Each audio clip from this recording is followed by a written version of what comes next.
I can claim half that gate. Has got, you know, 2 names in there. So I'm just going to take it because I just really want to be on there. She agreed.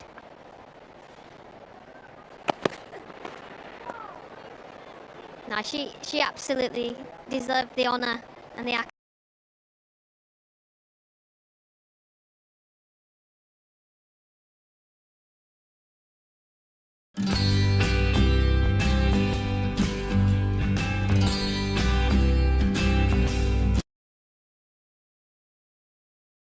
As you mentioned, George Dockrell coming into the side looks like he could be a very, very useful addition to the Irish all-rounder. Yeah, absolutely. Left arm spin, and he's known as a good finisher in the game, can get boundaries later on in the game, so hopefully he'll make a really good debut here at Emirates Old Trafford, and he'll add really well to this youth and experience that they've got in the team, and an important skill set, left arm. Terrific excitement building here at Emirates Old Trafford. A big, healthy crowd coming in as well. We're all looking forward to what should be a cracking game. Remember, Lancashire need to win tonight in order to make sure that they qualify for the quarterfinals of the Vitality T20 Blast. And just if you need a little reminder, here are the rules of the game. Each match is played by 2 teams of 11 players. Some are batters, some are bowlers, and there's 1 wicketkeeper. Both teams have a chance to bat and bowl. Look out for the coin toss. That's how they decide which team bats or bowls first. Each team has 20 overs to score as many runs as possible. The team with the most runs wins the game. 1 over is made up of 6 good deliveries from the bowler. To score runs, batters hit the ball and run between the stumps. If the ball reaches the boundary, it's 4 runs, and if it gets there without bouncing, that's a 6. While the batting team is scoring runs, the bowling team are trying to stop them and get the batters out by taking wickets. A few ways batters can be out are bowled, caught, run out, stumped, and LBW.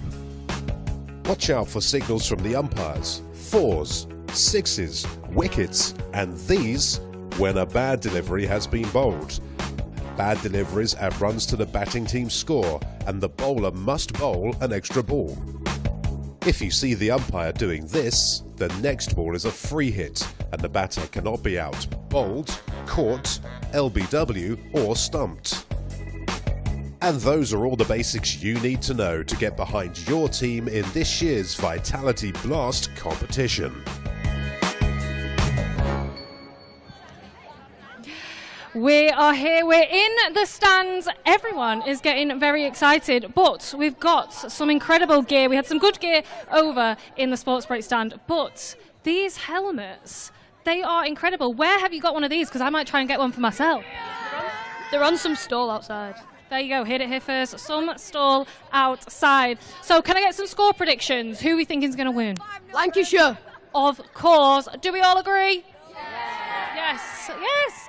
And we're going to be getting lots of 6s, aren't we? So can we get all those 6s up in the air? Fantastic, fantastic. So make sure if you are here in the crowd, send us your photos, or if you are watching at home, our social medias, it is at Lancs Cricket on X and Lancashire Cricket on Instagram. Use the hashtag Lightning Strikes, but we are nearly ready here, so come on Lancashire.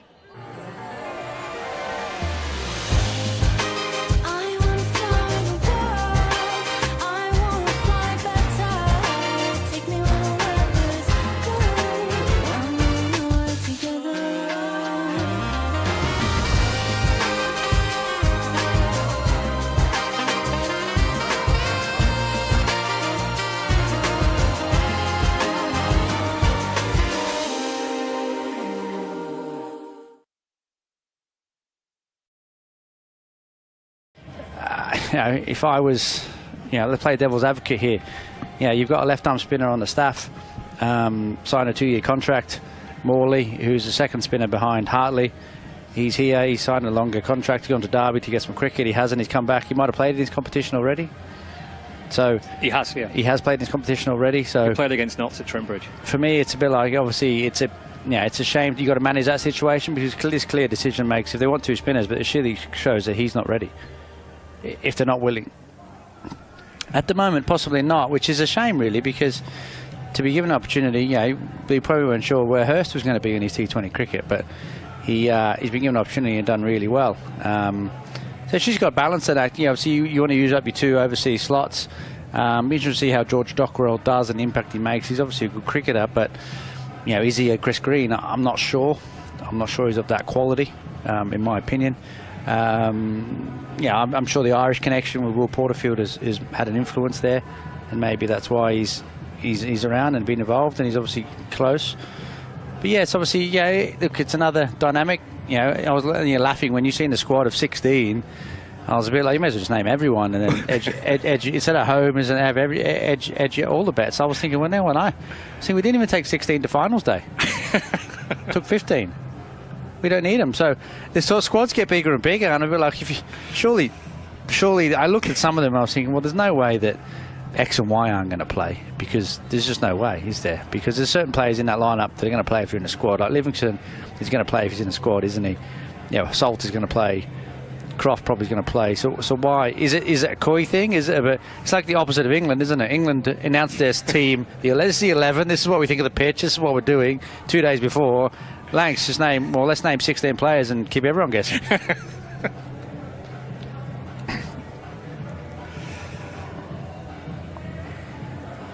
I don't know. Well, you're here anyway, I guess. I don't know if there's any second team cricket on at the moment, and they're here anyway. But it seems a lot of players. It's a lot of players to go around and tap on the shoulder before the game, saying, sorry, you've missed out tonight because you've got 11 others in the squad of 16 randomly. But I don't know. I'll ask Mark Chilton. Here we go. I'll ask him.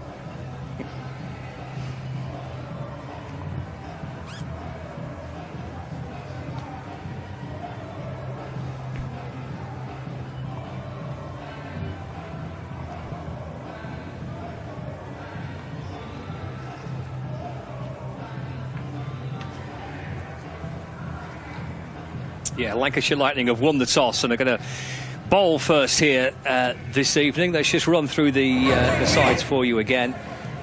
Lightning with Phil Salt and Luke Wells, Liam Livingston, Keaton Jennings, Matty Hurst, Stephen Croft, George Dockrell on debut, Chris Green, Tom Hartley, Luke Wood and Saqib Mahmood make up the Lancashire Lightning side. What do you make of that team? I mean, you look at that. They mentioned this before. Look at Dockrell, Green, Hartley, Wood, and Mahmood. They're all played international cricket, and you bring back Salt and Livingston into your top 3. Who've just been away with England in the World Cup. That is a pretty formidable-looking Lancashire Lightning side, isn't it? Yeah, and it's what obviously the fans want and the members want and what people want to watch, isn't it? They want to watch the Salts and the Livingstons play for Lancashire. So, they also want Butler as well to come back and play, don't they? And it's what Lancashire have. It has a strong squad and it should have superstars of that ilk playing, shouldn't it? Day in, day out for his team. It doesn't get it all the time. The bowling attack is, look, obviously they've got Hartley back in, who's a homegrown boy. Chris Green and Dockrell are brought in to both bolster that attack to make it a 5-prong attack. And it's a strange lineup. It's like a 5-prong bowling attack, out and out, that's it. There's not really much. Croft might bowl a little bit. Livy can obviously bowl. It's a heavy spin attack, and yet Lancs have bowled first, which is an interesting decision when you have a heavy spin attack. You almost play a lot of spinners because you think it might turn a little bit, and obviously putting runs on the board and spinning second innings. So it's an interesting, they have wanted to bowl first.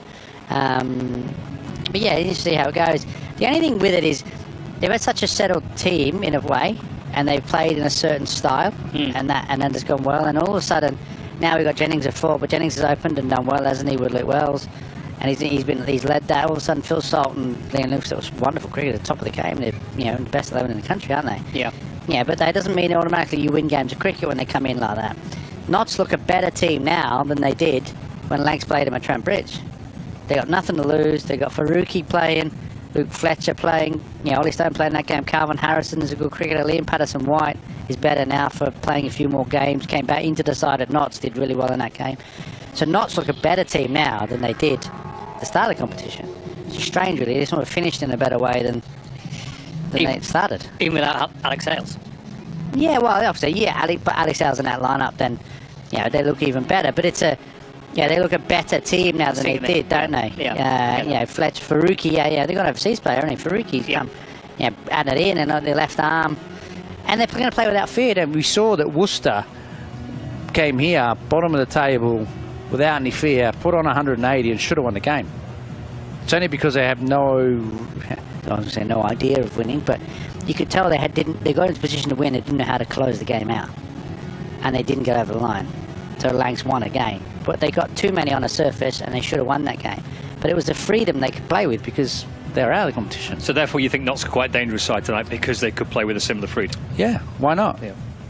Nothing to lose, haven't they? No, true. The Notts Outlaws side, Joe Clark, Ben Martindale, Jack Haynes, Tom Moores, Matt Montgomery, Lyndon James, Liam Patterson-White, Calvin Harrison, Ollie Stone, Luke Fletcher, and Fazal Haq Faruqi, the left arm quick, who they've signed for the final 6 games of this group campaign. And it might be worth just having a little recap about what happens in terms of qualification and how the team can qualify over the just before we kind of get underway, and which we're not too far away, about 5 minutes away from the start. In terms of the crowd here at Emirates Old Trafford, it's building up pretty nicely for the penultimate home game of the season. I know quite a few supporters are seeing themselves up on the big screen right now. Actually, there's the cameras pan around and try and pick out a few people. I see people scoffing on a bit of ice cream as well. A few kids are in tonight as well, which is great.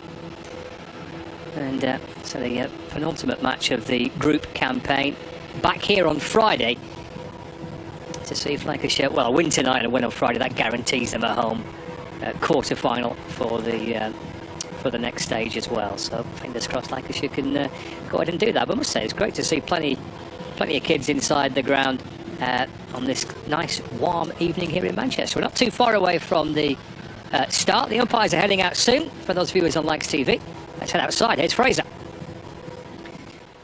Ladies and gentlemen, we're the Guard of Honour from Heaton Mersey Cricket Club. Please welcome our umpires for this evening, Steve O'Shaughnessy and David Mills.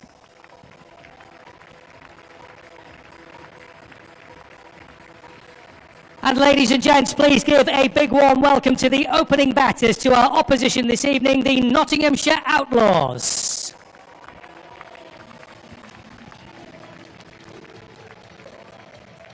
Emirates Old Trafford, please welcome to the pitch, Lancashire Lightning!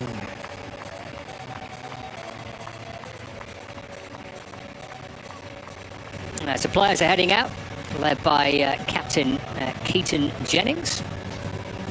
The opening batters for the Notts Outlaws heading out towards the middle as well. With so many spinners in the side, Paul, how do we expect the pitch to play? Or is it a little bit too simplistic to look at it that way? Well, I think it's too simplistic to look at it that way because obviously they're playing George Dockrell to get him a game and two games ahead of being able to be available for the quarterfinals and so on and so forth, aren't they? So they're not playing him because they want 3 spinners in the lineup. They're playing him because they want him to have him available for future rounds. So that has knocked out an extra seamer on this week. Old Trafford does spin. If it doesn't spin, it bounces. So you can still bowl. It's big boundaries. You can still bowl really well. Spin in the middle period anyway. Whether even it was not, I think the wicket would be really good. It had extra pace and bounces, surfaces right in the middle. It's a good wicket. It was a wicket that would have been used again for the Roses Clash. I would have thought it was the last wicket, the same wicket that was used for the previous game here. It looked like to me, where Worcester got 180 odd. So I think it'd be a really good wicket. Intrigued why they won the toss and bowled. I am. But maybe I don't know. I don't know the reasons. I think Keaton Jennings spoke, but I'm interested to see what. Maybe they feel chasing is the way to go. Luke Wood to open up the bowling for Lancashire Lightning. Remember a fixture here between these two sides. It had been 12 months ago where Luke Wood sent down just the most magnificent delivery to Alex Hales. First ball of the match. Remember that one? Yep. Can we have something as dramatic as that start tonight? We shall see. So there's a slip in place. And then we've got our two fielders outside the fielding circle down at deep backward square leg. And deep backward point. Short third, short fine, mid on, nid off, cover and point. So here we go then, Lancashire Lightning against the Notts Outlaws. Penultimate group match of the campaign. And it's Wood to get us underway. Swings away from Martindale. And into the gloves of Phil Salt, who takes the gloves, returning to Lancashire's side, his first appearance of the season. Likewise, Liam Livingston. Great to welcome them both back at the back end of the of this blast campaign. What a winter Phil Salt had. Goodness, what an IPL Phil Salt had. Magnificent. He's back with the gloves tonight. Here's Wood again. Martindale waits, left arm over balls. Forced to defend, just nudges the ball away into the onside. Picked up by Stephen Croft, who comes up from mid-on. And there is no run. The Notts Outlaws are bottom of the group. They've had a really poor campaign. Certainly for Nottinghamshire's Notts Outlaws high standards. They're traditionally such a strong side in this format, but it's not been their year in the blast. 8 defeats from 12, and they sit bottom of the pile. The Birmingham Bears lead the way, top of the group. Lancashire Lightning can move to within a point of them with a win tonight. Wood in balls, and Martindale trying to muscle the ball away, almost drags it back onto his stumps, and it's another dot ball. Yeah, interesting. Obviously, young player Martindale coming into this side, trying to get Notts off to a quick start with Clark. Different opening partnership, maybe a look to the future with regards to what Notts are doing. Obviously, you get to that stage for this competition where you do look to what the future holds for your team. As soon as you're out of a competition, gives opportunity for some players. And sometimes you see young players bring a fresh enthusiasm and zest to a sporting team. Here's Wood in and balls. That's in the air. Will land safe. Bouncing out towards square leg. Marty Hurst comes up from short. Fine leg to field. And that's the first run on the board for the Notts Outlaws. For Martindale. Not so one without loss. George Dockrell on debut for Lancashire Lightning today. The Irish international with an absolute stack of experience. 139 T20 internationals for Ireland, 124 one-day internationals, and he's played 221 T20 games in his career. There's Wood again. Clark for the first time on strike, defends. And the ball bounces up towards Keaton Jennings inside the circle at cover. And there's no run. Tight start by Luke Wood. It is, and it's only what we come to expect from Luke. And what you do get from Luke Wood is, obviously, you've got extreme pace, and he swings the ball back, but he holds his line incredibly well. If you notice, over the last few games, we get a good view here at the top looking down. He swings the ball back to the right-handers. He doesn't bowl wide. He doesn't create any width for a right-handed player. He tries to hug the stumps at all times. Final ball of his first over. Another example of it there. As Clark has no real option, really, but to defend. Pushing the ball out to Hartley at point. Really, really good start by Luke Wood. Just a one run coming off that opening over. That's the luck of the North Group at the minute. A reminder for you, the top 4 qualify for the quarter-finals. The top 2 guaranteed a home quarter-final. Lancashire Lightning with 15 points, 6 wins from 12, a second. And they know a single point tonight. So a tie will be enough, and of course a victory will secure a quarter-final spot. We might have a little look again later on at the permutations in terms of trying to get a home quarter-final, because that can't be achieved tonight, but could be achieved if Lancashire win tonight and things happen elsewhere. So we might have a look at that through the course of the evening as well. Will be Saqib Mahmood to open up the bowling from the Jimmy Anderson end. So Martindale on strike. Here's Mahmood for Lightning. Sets off over number 2 in and balls. It's nudged away by Martindale, just off his hip down towards short fine leg, and through he goes for a single. And the Notts Outlaws double their total, move on to 2 without loss. And not only is it great to see cricket obviously taking place tonight, obviously after a bit of rain here in the northwest most recently, but it's a good crowd in for a Wednesday night. It's Wednesday night. Obviously, I know one of the stands, obviously the mini party stand, which is not open onto our left, and obviously some of the stand obviously to the right is the double-decker one is shut, but obviously it's full in and around below the point, and it's a good crowd in for a Wednesday night. We want to see some cricket after missing Yeah, just a last bit. couple of games. Oh, just a bit. Mahmood to Clark. That's wide. Chases after it, and he's edged it. And the Outlaws skipper departs, caught behind by Salt. Mahmood with the breakthrough for Lancashire Lightning. And Notts Outlaws are 2 for 1 in the second over. Yeah, shame for Clark. His third ball hasn't really got going at all. Obviously defended a couple. It was actually, to be honest, short and wide from Mahmood. But this wicket does have a bit of extra pace and bounce, and he just slashed at it and nicked it and was taken above Phil Salt's right shoulder, carrying on. But it's a blow for Notts, isn't it? And the story of their campaign, really. Shame, Clark is their leading light in his batting order, and he's not really had a great campaign for his standards. He's been wonderful white ball cricket over the last couple of seasons, but he's done well this season, but he hasn't, he's been a lone hand, and that's a blow. It's a blow, isn't it, for Notts? If you're not looking to Alex Hales to lead the line-up, then, it's Clark, isn't it? The runs are going to come from Clark in this side. No one else has got above 180 runs in the competition. No, they haven't. No. He's got effectively double, hasn't he? Everybody else, really, Clark. He's, even as you say, for his standards, you might feel that's a reasonably low-key blast campaign, but for a team that's not winning, he's done his bit, he's been a bit of a lone hand at times, hasn't he? Yeah. In this lineup.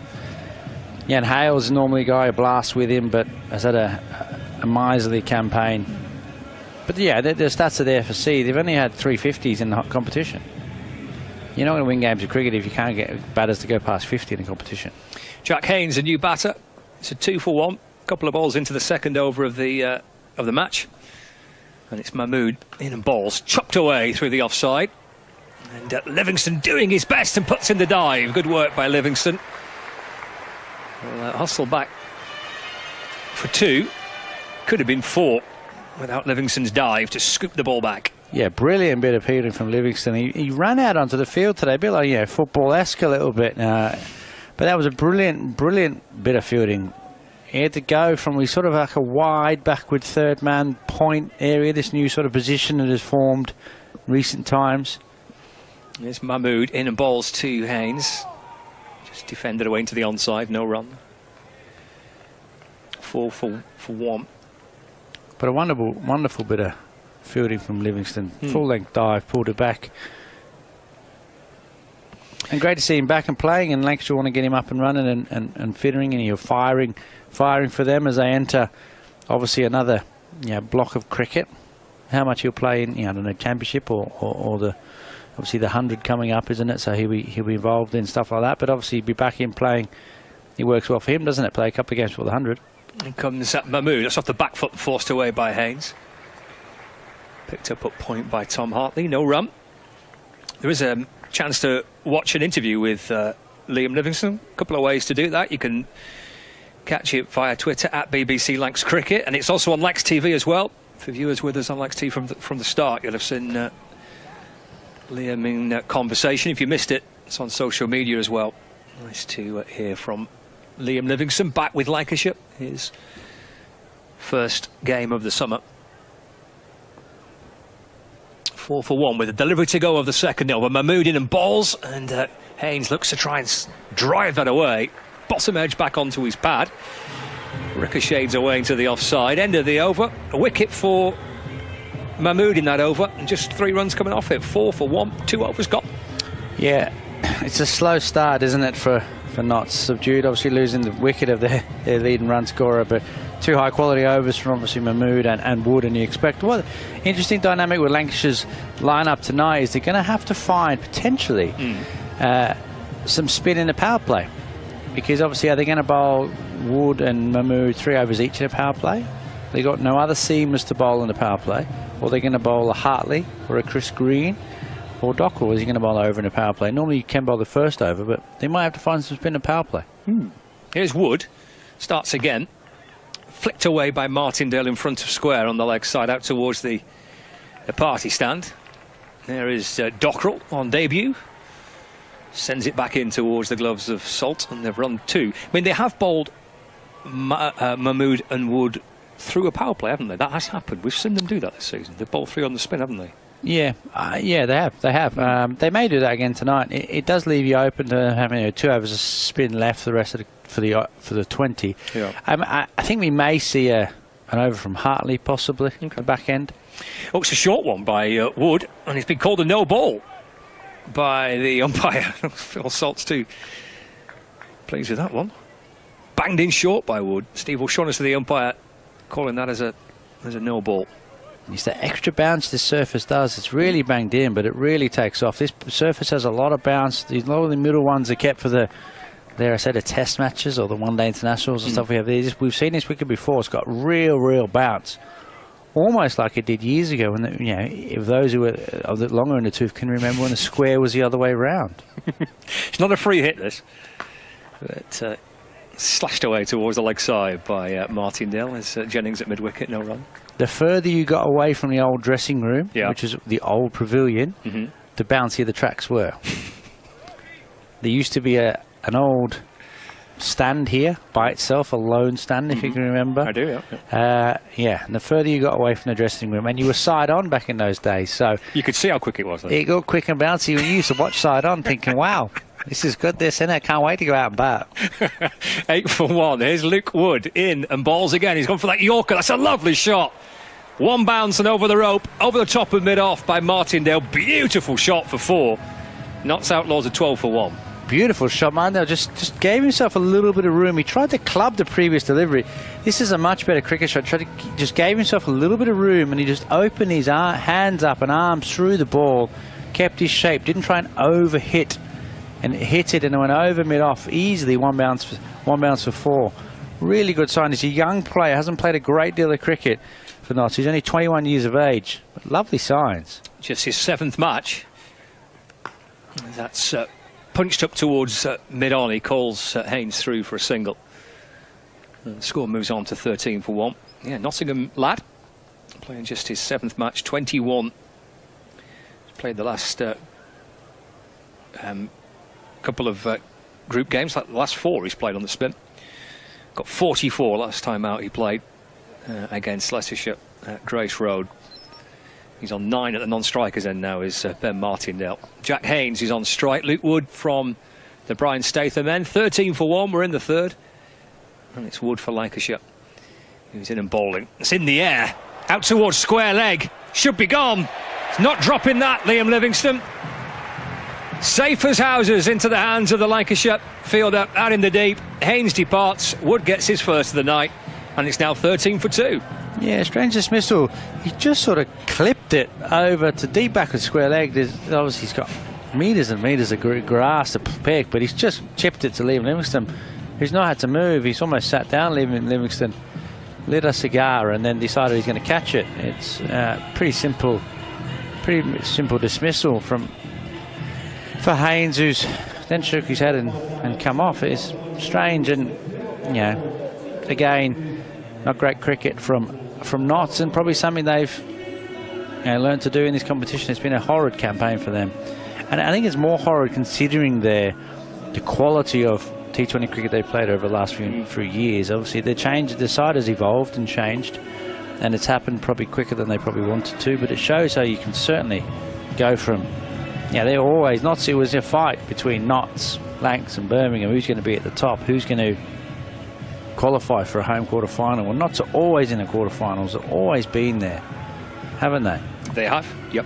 Consistently progressing from the group and consistently getting to the knockout stages, winning lots and lots of T20 matches. Lancashire and Nottinghamshire have kind of been neck and neck in terms of games won. That's Montgomery, the new batter, fallen straight to him, and that's defended to mid-on.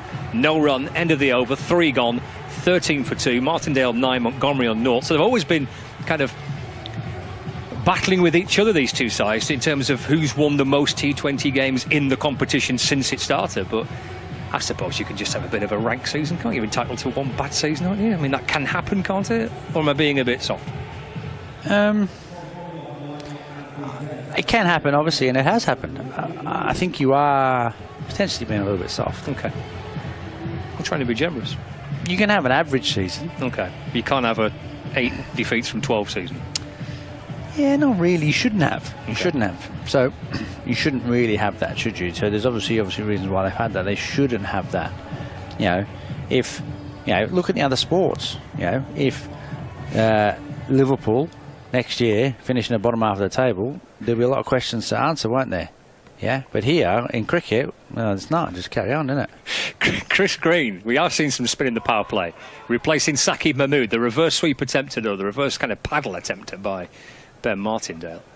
And he does get bat on that. And he gets a run. Moves to 10, 14 for 2. What I will say is they look like a team in transition, don't they? You look at the lineup at the moment, Martindale, Haynes, Montgomery, Lyndon James, Patterson White, Calvin Harrison. Guys making their career, aren't they? At the moment, yes. Obviously, Luke Fletcher's been around a long time, quality performer. Ollie Stone, international cricketer, and Faruqi are different. But a lot of their batting is making its way. There's Chris Green.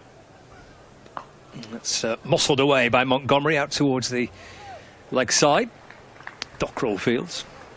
Montgomery gets his first run. 15 for 2. We're in the 4th over.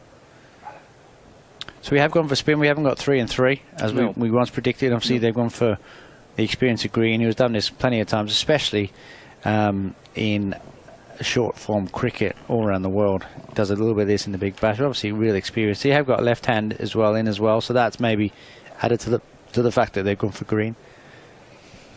Lancashire's leading wicket taker in the Blast this year, Chris Green, comes around the wicket, balls on the bounce back to him by Martindale, and there is no run.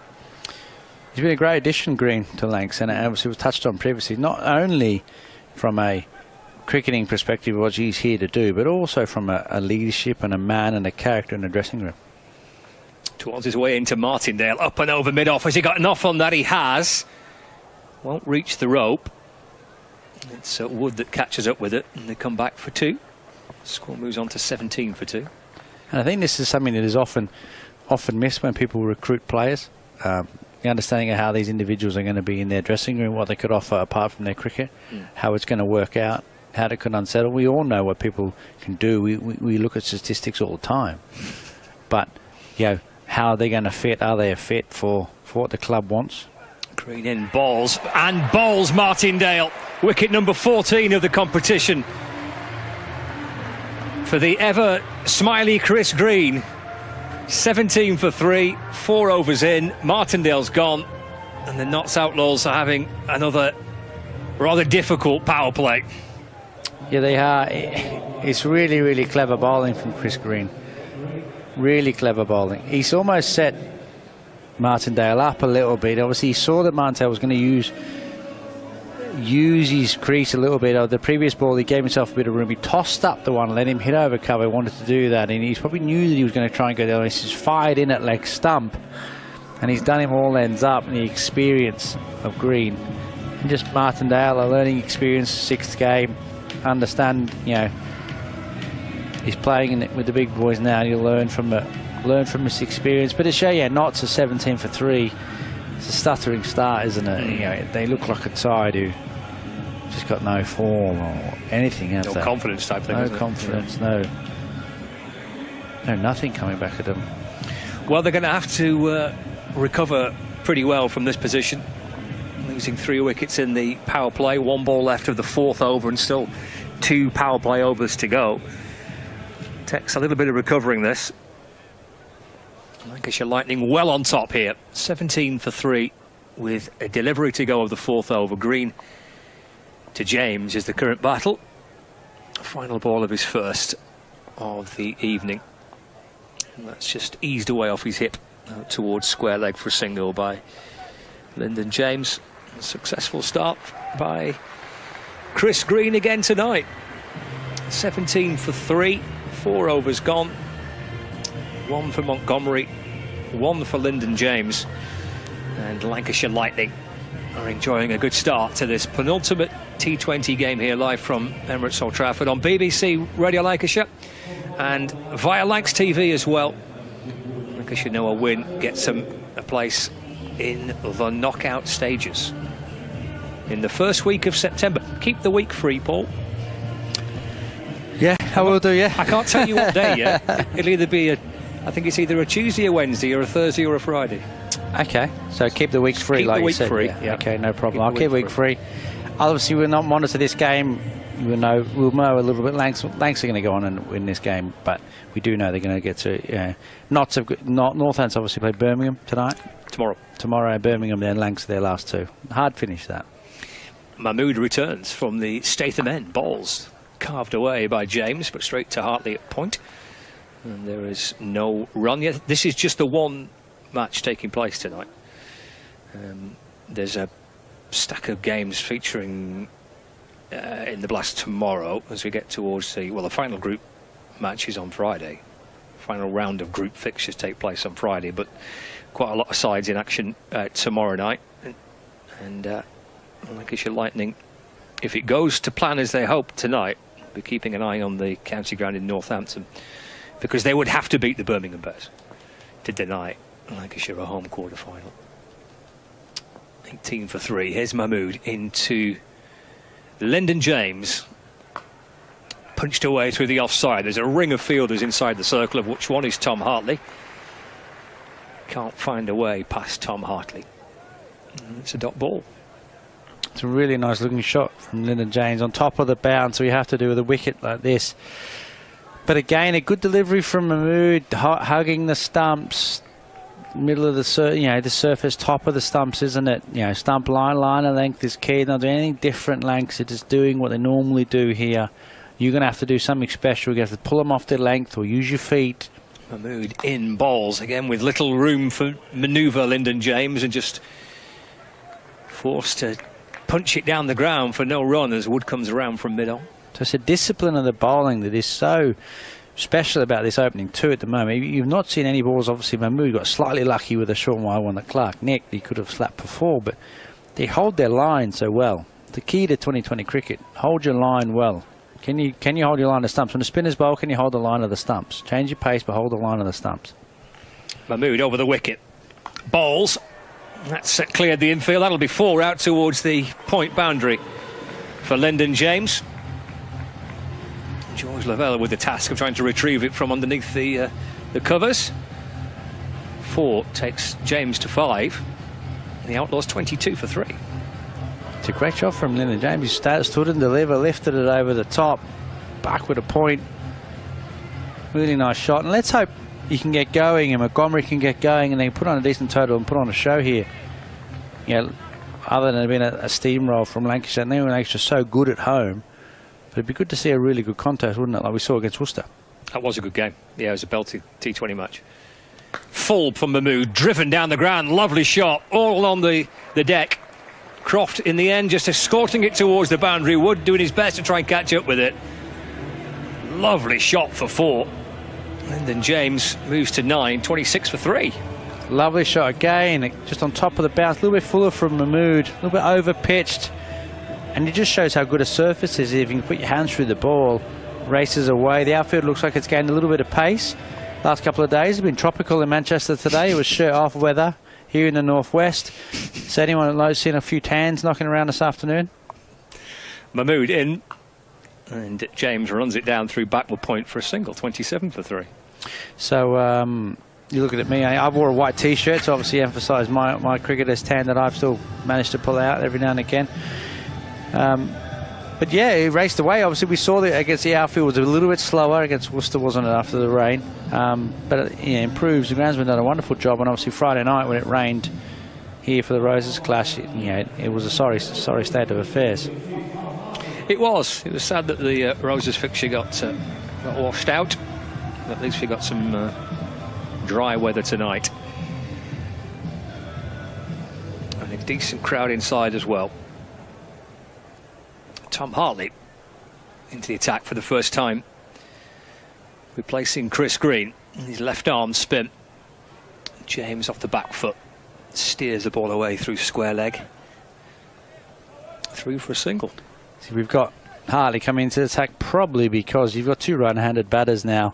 No need to go into the off-spin again of Green. You can go into Hartley, which I thought they might have gone anyway, but obviously Green against the left-handed batter really worked. Good match-up here with Hartley, 2 right-handed batters. Comes around the wicket. Montgomery sweeps. It's in the air. Dockrell's underneath it and takes the catch. 4 down the Notts Outlaws. And this is melting away into a horrible power play. for bottom of the table side. 28 for 4 now. And Hartley gets his first of the evening.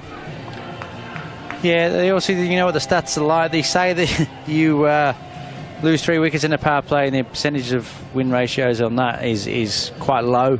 To lose 4 is almost nigh on impossible to come back from. It's a strange dismissal. It's a sweep shot. He just swept it to deep backward square leg and been caught. Again, a strange dismissal. It's not as if he's trying to take him to an area of the ground where there's no fielders. He's not trying to hit him for 6 and he's just not got all of it. It's just a sweep shot into... It's really strange batting. Really strange batting. And it just looks like batting without any confidence, doesn't it? At the moment, it's men v boys, I'm afraid. 28 for 4 with the final over of the power play. Lancashire Lightning all over the Notts Outlaws. Tom Moores, the new batter, joining Lyndon James. Tom Hartley with a wicket with his second ball of the night. Lancashire Lightning firmly on top.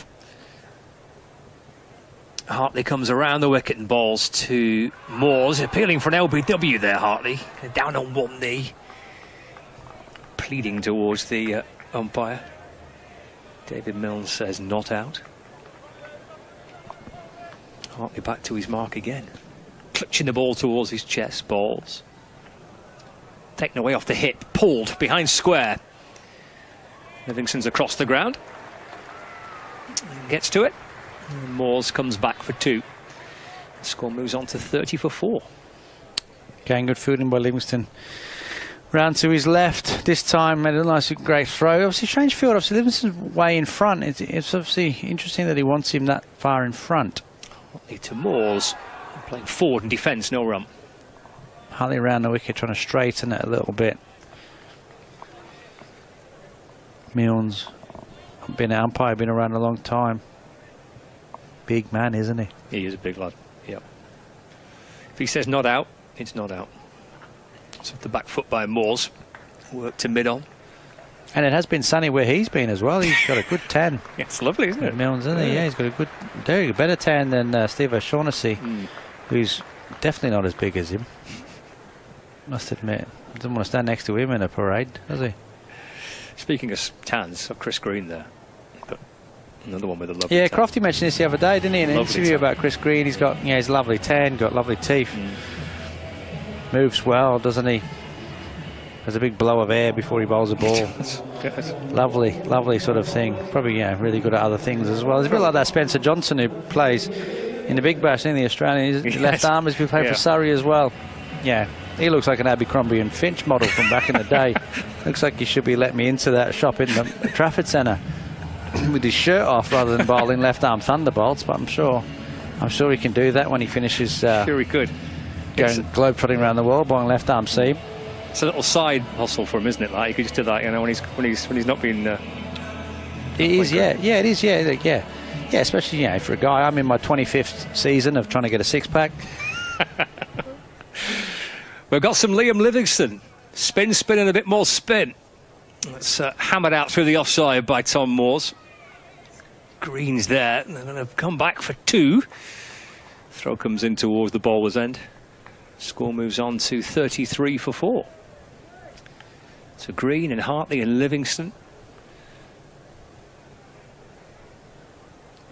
Plenty of spinning options for Lancashire Lightning tonight. Livingston in, balls again, chopped away into the offside by Moores. Through for 1, Matty Hurst is at cover for Lancashire to field. And they had just a single, 34 for 4. And will we see off spin or leg spin against the right-handed batter? The ability to bowl leg spin to one and off spin to the other is something that is not spoken about highly enough. We just take it for granted. The ability to do this from Livy is fantastic. Having a team. In comes balls. That's flicked away down towards short, fine leg. And it was leg spin.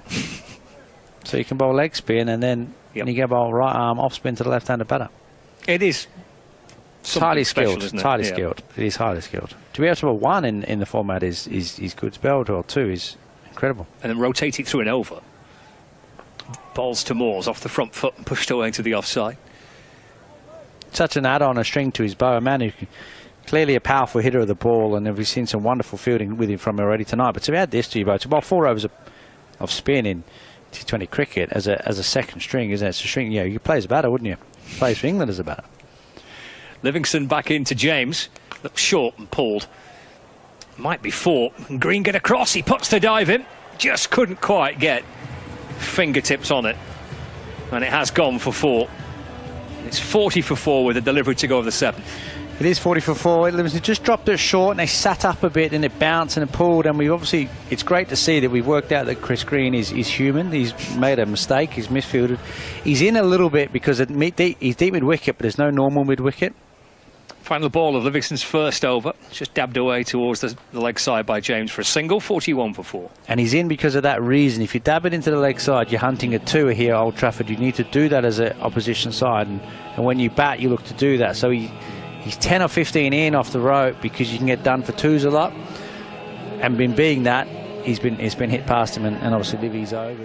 Okay, here we go. Who fancies a T-shirt? Right, we're going to get Lanky to pick somebody out. We'll get a camera to pick somebody out in the crowd here. Lanky, off you go. Try and get one in there. Up in the top corner. There we go. Up to your right. Off you go. Go on, Lanky. Hey! Well done, Lanky.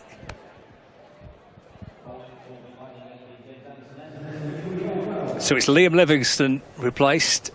Finished his over rather, and Luke Wells comes in for the first time tonight. That's run away down towards short third by Lyndon James and through for a quick single. Score moves on to 42 for 4. Paul Horton has left us for a break.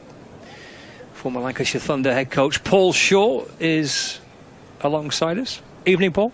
Good evening, Scott. How are you? Good, thank you, mate. How are you? Yeah, very well, thank you. Nice to see 1 or 2 in this evening, isn't it?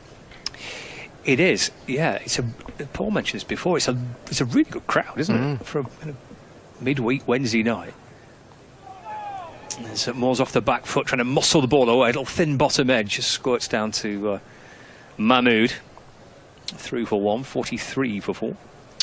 I've just been hovering in the background, watching the game, and 31 for 4 in power play takes some coming back from, doesn't it? So the consolidation piece and rotating the strike and still being really, really positive. And managing that risk, I think, is a real challenge for the Outlaws at the moment.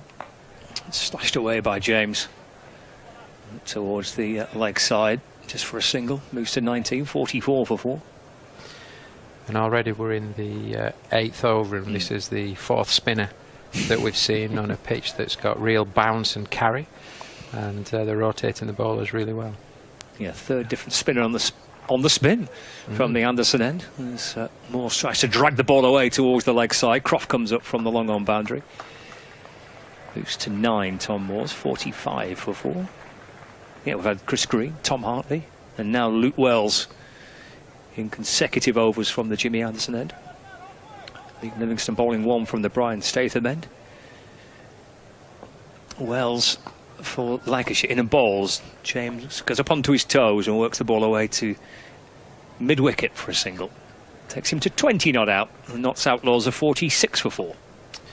The challenges for the Outlaws at the moment, in fact from ball 1, is that the Lightning bowlers have bowled really, really tight lines, haven't they? Good pace, they've been accurate, and they've not given them anything to release any pressure. Just dabbed away back to Luke Wells. Tidy stuff. Just 5 coming off that first over by Luke Wells. 8 overs gone, 46 for 4. James on 20, Moores on 9. And Paul Shaw alongside me up in the commentary box. I mean, as you said, Notts Outlaws here. I don't know, have to try and piece something together. They've got to try and get a score of some description when it feels like the odds are stacked against them at the minute. Absolutely, they've got to find a way to build a partnership, haven't they? That's the key here. Can they build a partnership and go to reasonable enough strike rate to then get into the last 4 overs and have some type of foundation to try and post some type of score that they can bowl at, and it is a challenge. I think it's been a challenge all season, in all honesty, speaking to Peter Moores before the game. You know, it has been a tough campaign for them, hasn't it? Yep. on their way this year. It's Chris Green replacing Liam Livingston. That's off the back foot and played nicely through mid-off by Lyndon James for a single. I remember speaking to Craig White, Chalky White, the assistant coach and fast bowling coach, when he first saw Green. He said, I think we've got some player here with the ball, with the bat. And as Paul Horton said earlier, and I was into the commentaries, he's a good lad, really good guy in the dressing room. Got some leadership capability as well, so he's adding both on and off the field. Green from around the wicket bowls to Moores. Little shorts in the air. It's down the ground. It's all the way, thumping over the boundary into the advertising boards for 6. And that brings up the 50 for the Notts Outlaws, 53 for 4. Some shot there, isn't it? Some shot that from Moores. We're just waiting for the replay to come on now, but to be able to hit that length of ball back down the ground for 6 runs is an incredible shot. Green for Lancashire, I think, in and bowls, and that's nudged away down the ground for a single.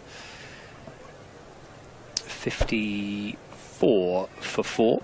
Yeah, I suppose you look at this Notts Outlaws side, you look at some of the players that they've lost, and Paul mentioned this, it looks like a team in a bit of transition, which I think is a fair assessment. They've lost a lot of experience from the team, haven't they, over the course of the last couple of years. James punches through the covers for a single, 55 for 4.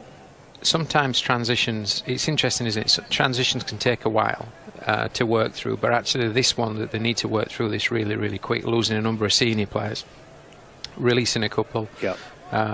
Franchise cricket, one or two other things that's happened, it's meant that they've had to play lots of youngsters, perhaps before they're quite ready. It's worked off the back foot by Tom Moores. He'll just take a single up towards the edge of the circle at mid-wicket. 56 for 4. That said, I mean, it's great experience for those younger players now, and through challenges like this for any team, there's opportunity for growth and development. But you know, the T20 cricket is about winning games of cricket, and that's the challenge for the Outlaws at the moment. Loops a little bit off the face of the bat towards the leg side where Jennings is at mid-wicket. End of the over, 9 overs gone, 56 for 4. I know that Lanky's out and about today. I'm not quite sure if he's managed to get himself hold of a camera by the looks of it. Oh my goodness, what on earth is going on? This is Lancs TV at its finest. I mean, they'll employ anybody these days, won't they, really? I tell you what, he's highly skilled, isn't he? I've seen him catching hoops on his head and on his neck. I've seen him filming. I've seen him holding a camera. I've seen him interviewing. Pretty. He's pointing in the wrong direction. Good effort by Lanky. He's been in charge of one of the cameras. Thankfully not the important one that's right behind the bowler's arm. 56 for 4. This is over number 10. Hartley in and bowls. Moores down on one knee, trying to kind of sweep it out towards the leg side. Croft is on the boundary. Just looking at the way that Moores is playing, he's got 18 off 14. I like the way he's playing. He's pushing, he's running the ones hard, trying to turn them into twos, trying to pick the gaps in the field to be able to do that, and also looking to pounce on the ball that's just slightly offline or slightly off length. He's certainly trying to be positive. In comes Hartley and balls. That's James. It takes a single up towards mid-on. 58 for 4. Well, they've got a little something going, haven't they? In the context of the innings here. This is 30 run partnership. Lyndon James and Tom Moores. Hartley in and balls to Moores. It's in the air, but it'll bounce in front of Dockrell and the deep mid-wicket boundary. So just a single for Moores. He moves to 19, 59 for 4. The thing is about the Lightning side, I think I said it to Fraser before the game started, is that they've a really good balance of experience and youth, and they seem to have all disciplines covered. Hartley to James, and just nudging it towards the edge of the circle on the leg side for a single. You know, they've got left arm, right arm pace, they've got leg spin, they've got off spin, they've left arm spin, they've got power at the top of the order. They've also got players in that middle order that if they need to consolidate can do that. All of a sudden this Lightning team looks a really strong unit, doesn't it? It does, yeah. It's looks a pretty formidable 11, as it has done for the majority of the group campaign. But then you bolt on Salt and Livingston to the team. There is one of the guys returning, Liam Livingston at deep square leg to field. 61 for 4. You look at the bowling options they've got. Most of them have played international cricket. Including this man, Tom Hartley, is in and bowling. And James content to take another single, which is what they've been really operating in the last 2 or 3 overs. So trying to build something here, trying to get a platform to try and, I don't know, kind of scamper their way up to some kind of total that they might be able to defend a little bit later on, but at least they've got something here. 62 for 4. Absolutely. Incidentally, in my preparation, you know, I have a good walk around the ground and chat to a few people. I chatted to the ground staff, and this is the pitch that they played Worcestershire on. Okay. You know, they chased down 180 odd, and Luke Wood scored the 6 off the penultimate ball of the game to win the game. That's that same pitch. So it's not been played on since, but they've brought it back for this game. Here's Luke Wells returning from the Statham end, carved away by Lyndon James out towards deep point for a single. It's good research then, Chauncey. Well done. Absolutely, and a few cracks in it, but it's very firm. The plates, the cracks, the edges of the cracks aren't moving too much, just a little bit, not too much, so there shouldn't be too much in different bounce. Okay. And as we've seen with the pace bowlers, there is real bounce and carry, isn't there? 63 for 4 in the 11th. Just reached the halfway point for the Notts Outlaws. Cracked down the ground by Tom Moores. Croft at long off fields. The key thing for the Outlaws at this stage of the game, and these two keep building on the foundations that they've set. They're building a reasonably good partnership, and then they look to accelerate that as they go through, but they could do with batting for the next 6 overs. Obviously the Lightning will want to break this partnership as quick as possible and bring in number 7. Wells to James. Oh, it's gone through Lancashire's captain Keaton Jennings, and come back for 2. And then James moves on to 28. Score ticks on to 66 for 4. Looks like Blanky's just been doing his rounds. He's just a little jog around the outfield. He's just sat watching. I think he might be taking pictures now. Is he helping a photographer or something like that? Wells in and bowls to James, who's reaching for it and bottom edges it back down the pitch. No run. Certainly got a good view of the game down there, hasn't he? Well positioned. He's poised, actually. He's poised. I think he's thinking about running on and taking one of those one-hand catches just inside the boundary rope. Wells to James. Loops away towards square leg, and through they go, potentially for a leg bye. It is. Looped off the thigh pad. 66 for 4. Well, Lanky's had a turn on the camera already tonight. I saw him sitting on one of those sofas as well before. He's chilled out on one of those sofas. Just having a moment, wasn't he? Well, why not? Not much room on the sofa if Lanky sat on that. It's off the back foot by Moores and hammered down the ground. And 22 to Tom Moores. That's the end of the over. 11 gone. 68 for 4. James on 28. Tom Moores on 22. What do you reckon from here? What's gettable? With 11 overs gone, 9 left. They've got a base.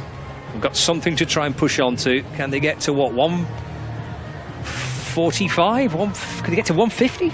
It depends, I think, on this partnership. If these two keep batting the way they are, then gradually accelerate and really have an onslaught in that last 4, there could be 150, 150 plus. I think more likely somewhere between 130 and 140. Yeah. But this partnership, I think, is key for the Outlaws. And as we said earlier on, it's really important that Lightning can break this partnership, bring in number 7 and build pressure and take wickets and keep them below maybe 120, 130. Well, that succession of spin has come to an end because we're returning to some pace. And Sakib Mahmood from the James Anderson end bowls to Moores, who goes on the back foot, tries to pull it. The ball just slides down past the leg side, and Tom Moores looks back towards the umpire just for clarification as to why that's not been called a wide. Tight, isn't it? Tell you what is great to see though, I mean there's 2 out-and-out quicks here, 2 out-and-out quicks running in, balling quick, balling great lines, great lengths and building pressure, and it's phenomenal to see because any quick to ball at pace and keep their accuracy is a real challenge. You often slide one down the leg side or slide one outside the off stump. Wraps the pad of Moores, and Mahmood pleading towards umpire Milnes. Not out is the call.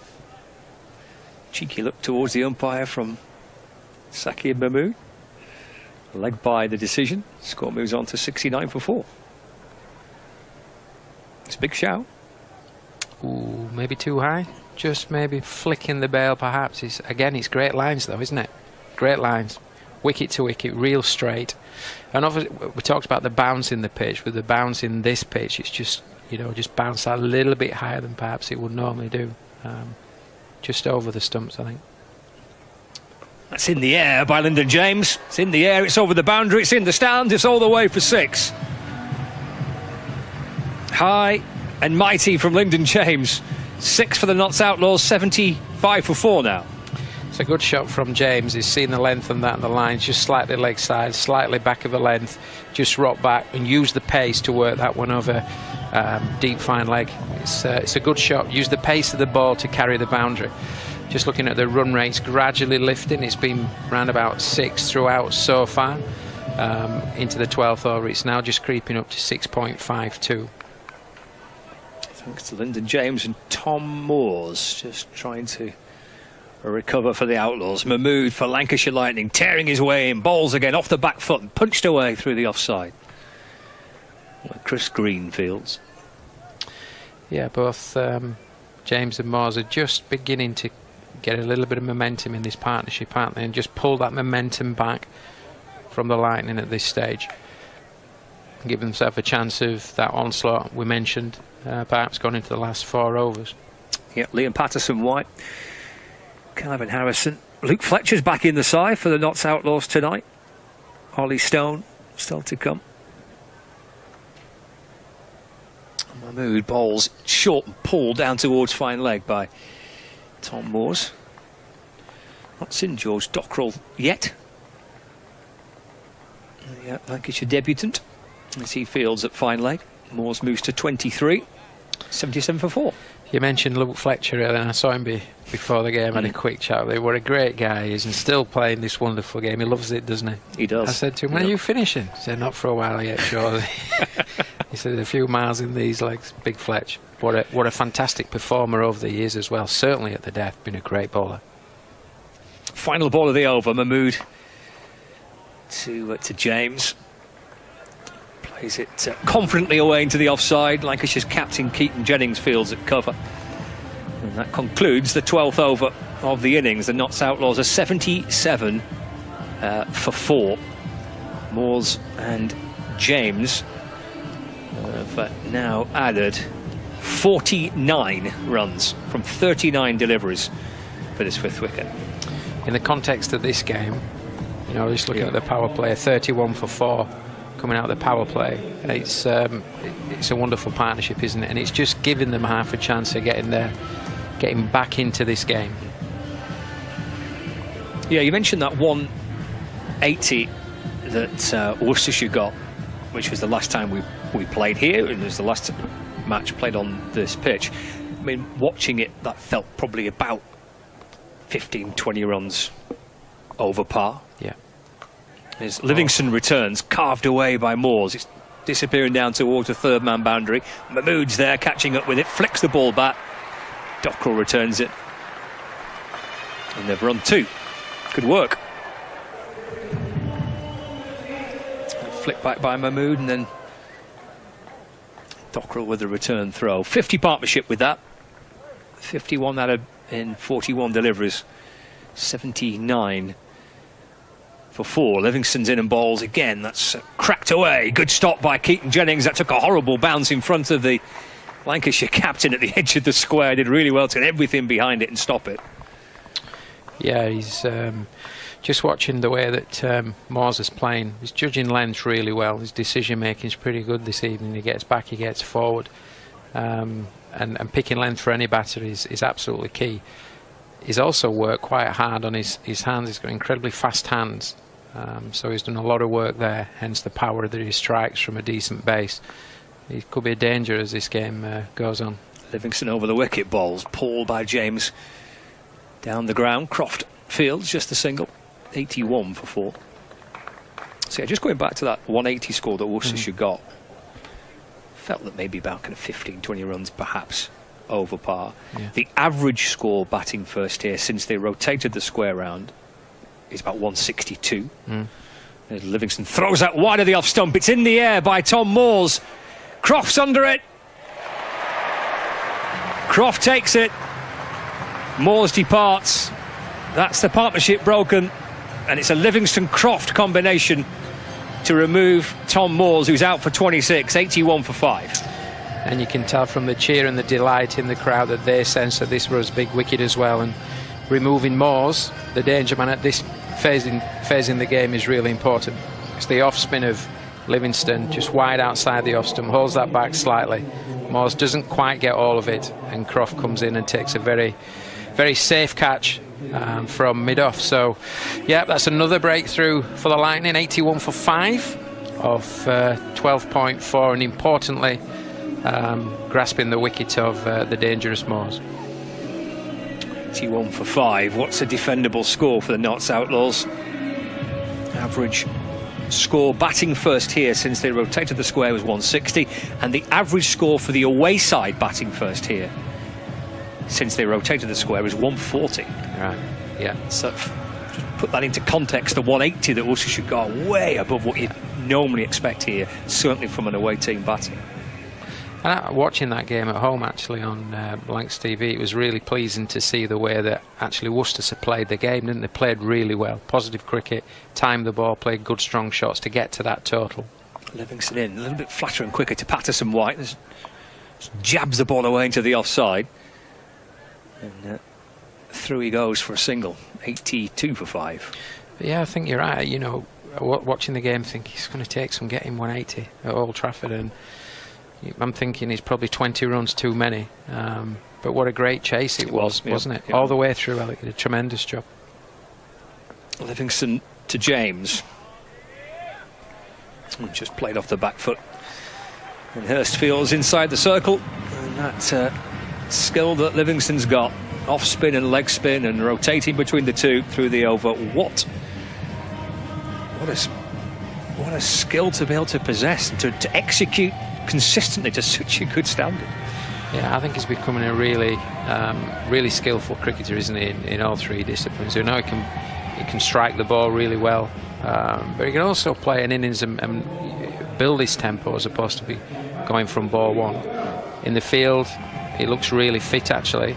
He's getting around the ground very well, throwing the ball in. He looks pretty good, and obviously then his ability to ball off spin and leg spin, depending whether it's left or right hander, is incredible really. And credit to him and the coaching staff at both England and Lancashire that's worked with him. Luke Wells returns. Patterson White pivoting on the back foot, trying to pull the ball. Just trickles away back down the pitch. Dot ball to start the 14th over. Third for Wells. 82 for 5. In and balls. Just run away to the left of short third man. Picked up by Tom Hartley. And through for a single. Score nudges on to 83 for 5. Nice shot that from Patterson White, just to get that ball behind square on the offside. Off Wells, well played, opened the face nicely, hit the ball under his eyes, directed the ball. He tried to go for the gap there for 2, but didn't quite get back. Played back down the pitch and deflected onto the stumps at the non-striker's end by Luke Wells, who then just claims maybe Patterson White had straight out of his crease, but quite happy. So just a single so far off the 14th over, 83 for 5. Wells twirls in and bowls, full and driven firmly by Lyndon James. Croft comes up from the boundary at long off the field. James moves to 37. 84 for 5. 2 balls left to the 14th. Patterson-White taps the bat. Wells in and bowls, again chopped back down the pitch and gathered by Wells off his own bowling. Had that potential kind of run-out moment. The non-strikers then, this ball, which was played back to Luke Wells, deflected it onto the stumps, but safely in. Final ball of the 14th. Wells to Patterson-White. Jennings diving away to his left, just at backward point. Paul gets underneath his body. Hartley comes up to complete the fielding, and that's 14 overs gone. 85 for 5. James on 37. Patterson-White on 3.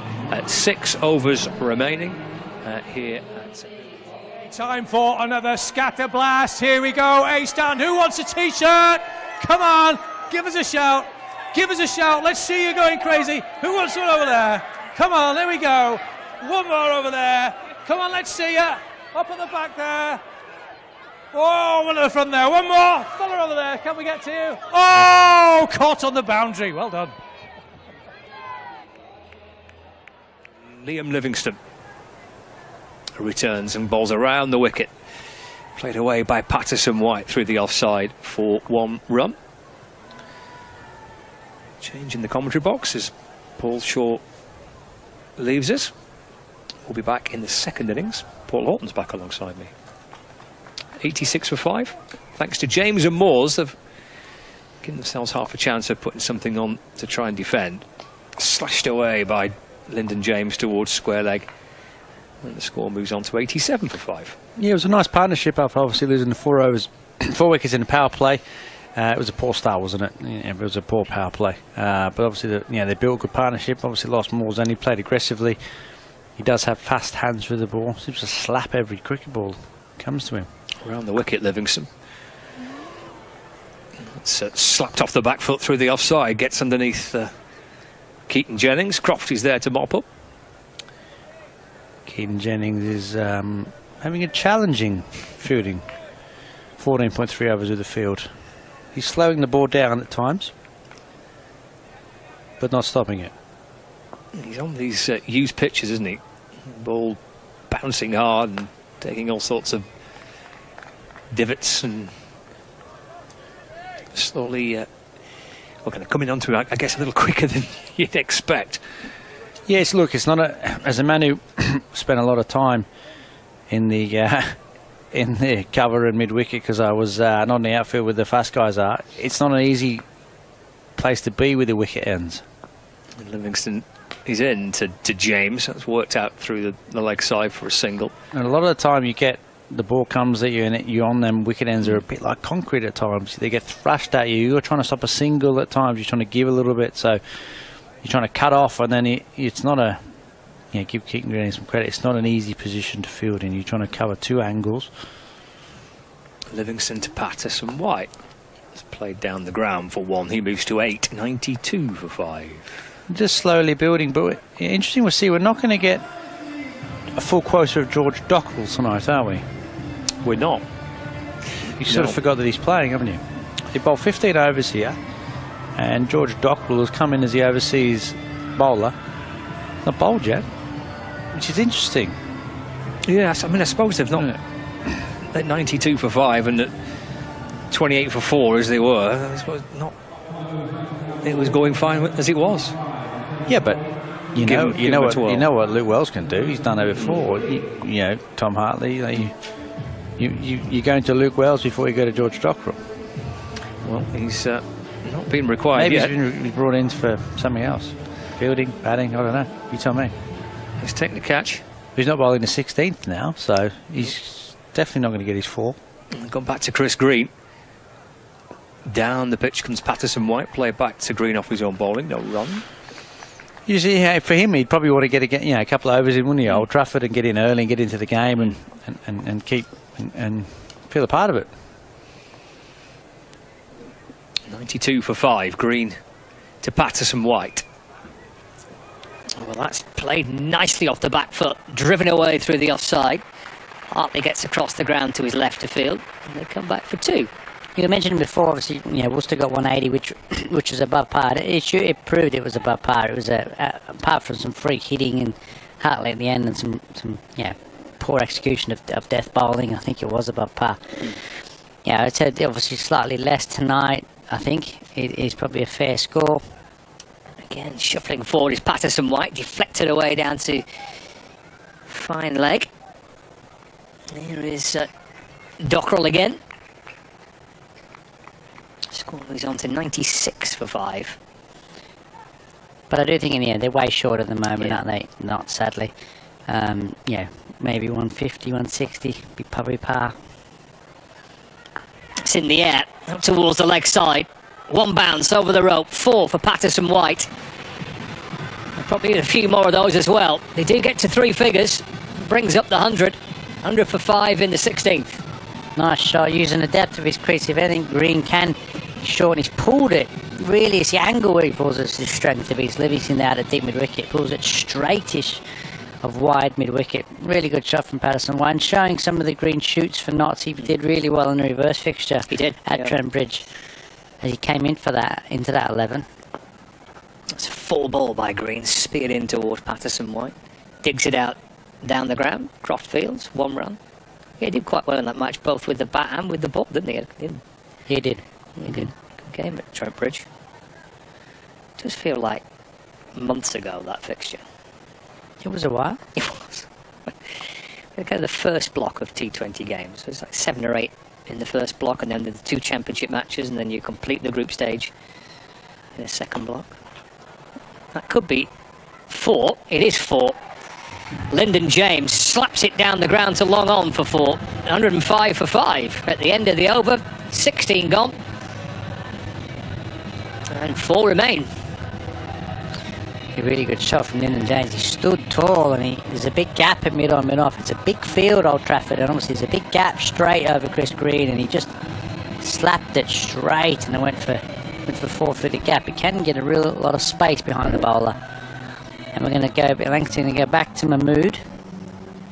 Did see George Dockrell lingering close to the circle, trying to get the attention of Keaton Jennings and let him know that he's on the field and obviously available to bowl some left-arm spin. But he's been overlooked. And Luke Wood is coming on.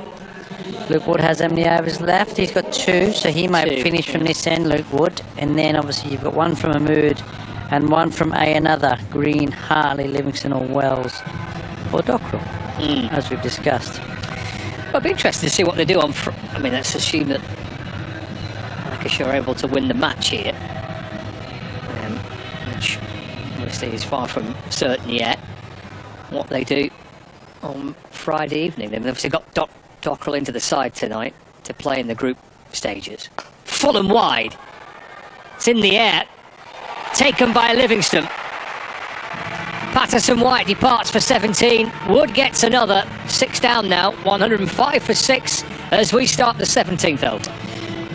Yeah, another good catch from Livingston out in the boundary. It was a really interesting field they set. They set a short third man, a deep backward point, and a deep point as well. Really square, and they had mid-on and mid-off up in the ring. They almost sort of knew that Patterson White was going to go. If he'd go square, and it would sort of skew off his bat, and it almost did. They set 2 fielders out there, and he sort of did to the plan. They didn't go at him. They sort of went wide on him, and he had to try and he put it out there, didn't he? Yeah, Luke Wood obviously can hold his line really well, and he had done in his first 2 overs with a new ball.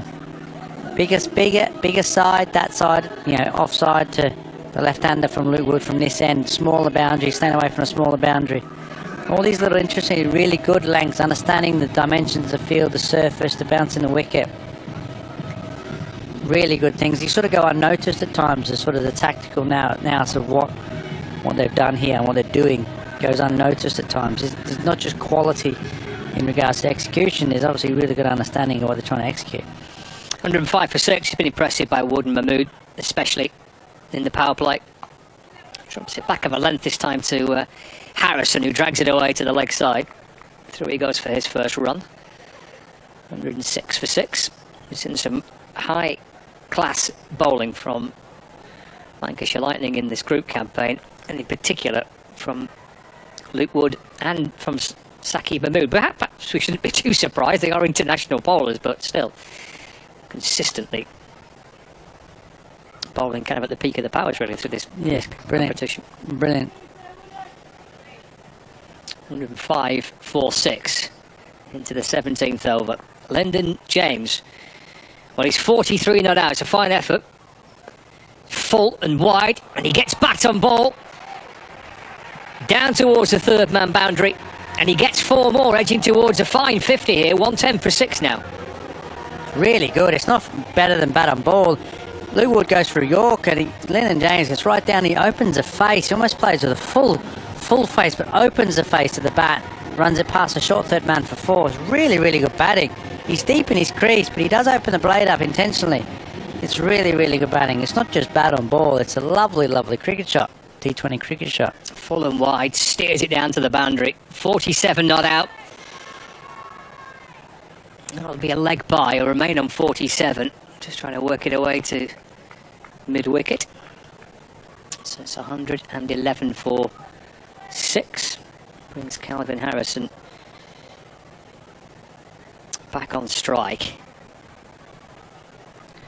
111 for 6. And great figures again tonight, hasn't he? 2 for 15 off 2.3. Luke Wood. Just drops it in towards the onside. He's been sent back. He'd be run out if he hits. He misses. Harrison was gone. James didn't fancy it. Dropped into the onside. Had to turn and get back. Direct hit. Harrison's gone. Bounced past the stumps.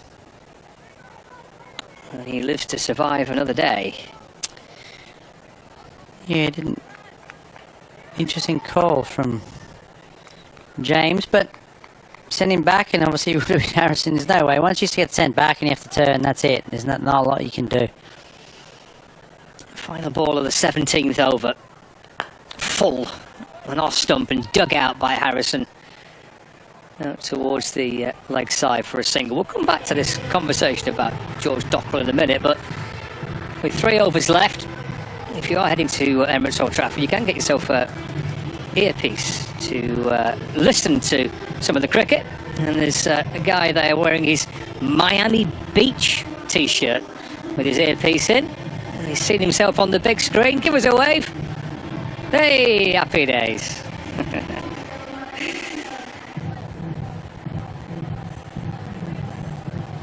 112 for 6.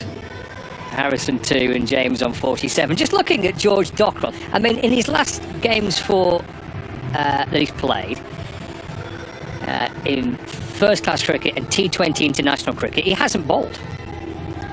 You've got to go back to the games involving Ireland and Netherlands and against Scotland and against in a little series back in kind of May when he last bowled. So he hasn't bowled that much in his last games for Ireland. As Green comes in and bowls to Harrison, that's worked out towards mid-wicket and there's no run. In fact, 4 just times since the start of May in games. A big appeal for LBW there by Green. Not out, says David Mills. 112 for 6.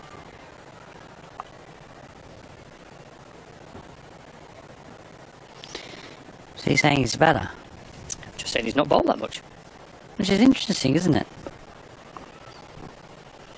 112 for 6, says Green. And the ball, that's in the air. Oh, Jennings leaping low down to his right. And they've come back for 2. Good running, actually. Would have been a sharp take by Jennings. Diving effort going to his right. Not been Jennings' night, covering mid-wicket, has it? But great effort. Great effort. That was a tough chance. He's only getting it. He's about 6'6", isn't he, Jennings? A full-length dive. Long way down, isn't it? Yeah, there's not many other people going to get to that. 114 for 6. Green into Harrison. Reverse sweep. And for 4. Dockrell can't get round to cut it off. 118 for 6. Again, a wonderful shot from Harrison. Is it Harrison this time? wonderful shot. Beautiful reverse sweep. Just Lyndon James just reversed low. Beats Sakima move short fern, and the Dockwell has come to a real backward point now. Plenty of gap in past cover. Fizzed in by Green, this next delivery to Calvin Harrison. Calvin Harrison knows this ground well. He's Manchester Originals cricketer. So he's played here. We've had some experience in the 100, obviously on the surface. So it's not a true away game for him, because he has played some cricket here, which is interesting, isn't it? She's like his second home ground. Definitely. Well, it is his second home. He'll be his home as of Sunday, won't he? He'll be in the hotel, won't he? It's as of the 1st of August, yeah, it will be. There you go. Yeah. So not far. Chris Green, a little bit expensive for Green tonight. You normally expect him to be really economical with his bowling. Final ball of him tonight. And he beats Harrison, plays and misses. Snaffled by Salt. And that's Chris Green. And his 4 overs completed for the evening. 2 overs left for the Notts Outlaws. 118 for 6. James on 47. And Harrison on 8.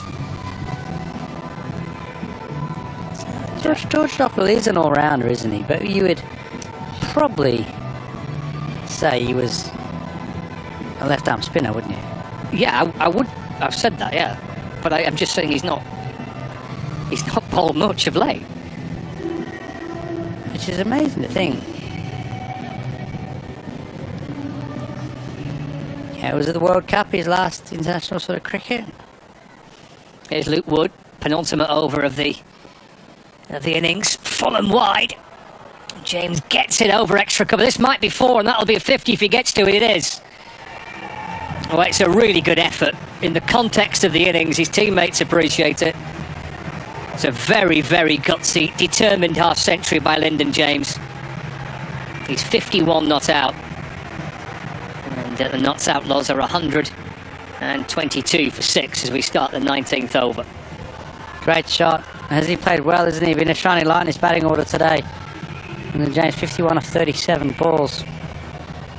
And up over cover it went. In comes Wood. Balls again. Leg side this time. In the air. Oh, brilliant catch. Wonderful catch by Liam Livingstone. Sensational work just to try and get to it, let alone take it and keep it as he hit the ground. Livingston back in the Lancashire shirt and takes a stunning catch. 122 for 7. James has gone for 51. It's a brilliant catch. He's slower ball, and he's whacked it out to wide mid-wicket, mid-on. But Liam Livingston running round takes a full-length diving catch. He does it easy in the end, but once he knows he's going to get there, he's got such safe hands with him. But it's a full-length dive. It's a hell of a catch, and he's landed, sort of dug the pitch out. Is that 3 catches for Livy there tonight? He's been brilliant out in the outfield. That was a special catch. And they have been good in the field, obviously. King Jennings has missed a couple, but he's got four catches tonight, Livingston. Which is incredible for an outfielder. 1-2-2 for 7. Wood fires in a Yorker to his old mate Luke Fletcher, who brings the bat down and keeps it out. Full and straight, aiming for the stumps. Dug out by Fletcher. He gets a run. 123 for 7. With 3 balls left for Luke Wood tonight. 3 for 21. It's been a good night out against his former side. It certainly has been. Hasn't Luke Wood been a brilliant signing for Lancashire? It goes unnoticed, that signing a few years ago. Goes for the Yorker again. Harrison again successfully digs it out. Bangs it in towards the offside. Scuttles through for 1. Moves on to 9. 124 for 7. Yeah, it does intrigue me a little bit, this Dockrell thing. If Dockrell can't bowl, or isn't going to bowl, then surely Tom Bruce is a better batsman than him. Or am I reading that situation wrong? Well, I suppose he gives you the option that he could to bowl. Wood, left arm over the wicket, throws it full and wide of off stump. And Fletcher looks back down the pitch, and Steve O'Shaughnessy says, nothing wrong with that. Yeah, maybe he does, maybe he doesn't. Maybe he will bowl in the later games. Just slightly interesting. We all expect him to bowl, don't we? Expect him to play. Come in and feature with the ball. It'd be interesting what number he bats in the lineup. Maybe 6 or 7, will he, with regards to the batting lineup we got. So non-bowling number 7 as an overseas is an interesting shout. 124 for 7. Wood left arm over balls again. Fletcher muscles it out towards Livingston again. Doesn't fall this time for Livingston to take a catch. Bounces in front of Liam Livingston. Fletcher doubles his total. He'll be on strike for the start of the last over. And that is Wood done for tonight as well. 3 for 23 from 4 overs. 125 for 7. Brilliant, Woody. Brilliant with the new ball again at the start, wasn't he? No width. No, didn't really over pitch. Wasn't too short. Brilliant bowling. Got a dog inside Emirates Old Trafford tonight. Look at this little furry friend on the TV. Lovely. Dogs allowed? This one is. Yeah, he sneaked in. Yeah, well, he's not now. He's obviously been shown up on camera, so. He's got plenty of snacks. He has. Yeah, maybe the dog helper, but wonderful to see. 125 for 7. Here comes Mahmood in and balls. And that's Fletcher able to drag it out towards the leg side. Through for a single. Well, I mentioned maybe trying to get to something between 130 and 140. They got 126 for 7. Yeah, it doesn't feel enough. If you can finish strong here and squeeze out to 140, then it's a total at least. I think they're short. This is a really good surface. It hasn't really spun it or done a great deal. It's a good wicket. Pace and bounce in it. The outfield looks a bit quicker than it did, I guess, the last time you see in the Worcester game. So they look 20 short, knots at least, on current form. So I don't have any issues in Lancashire chasing this with the batting lineup they got. But at least 140 gives them a little bit of a chance. Mahmood balls and Harrison going across the stumps, trying to work it out towards the leg side. Great to see Fletch back playing. He had his knees pumping that ball, wasn't he? The ball before, he sort of pulled one into the leg side. He thought there was a chance of 2. He got the big knees pumping. He's been a great bowler, and great death bowler, isn't he? Mate, Yorker bowler. So let's see that tonight. Great character on and off the field. Wonderful servant for knots over the years. 4 deliveries to go. 127 for 7. Here's Mahmood to Fletcher. He kind of steps to the leg side and tries to wallop it away, but a play and a miss. Yeah, short ball gives himself room. Fletcher with the short ball play, he just gives himself enough room, and Mahmood follows him a little bit. 3 balls left.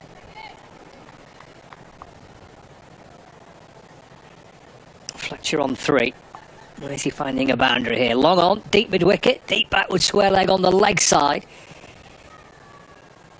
Deep third, deep point. Swatted down the ground by Fletcher. He'll just bid a single. Luke Wood comes up from the boundary.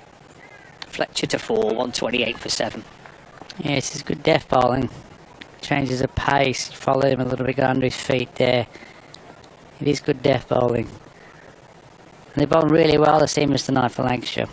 Mahmood and Wood have been incredible with the ball.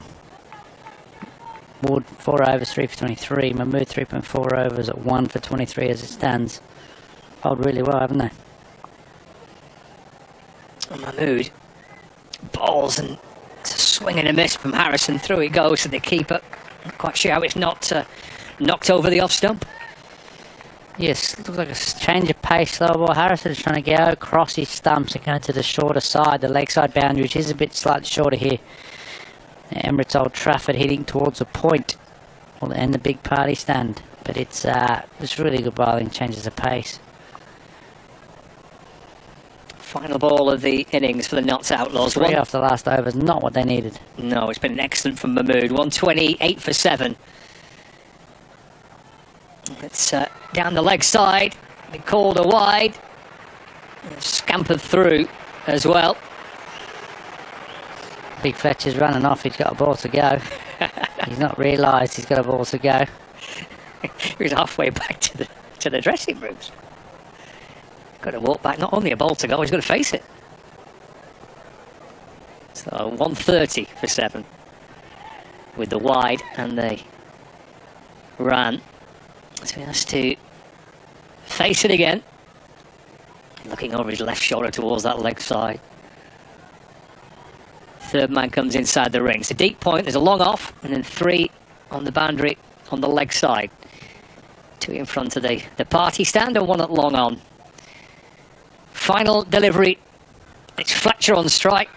He's going to hurtle himself through for 1 as he steers it out towards the Lancashire captain, Keaton Jennings.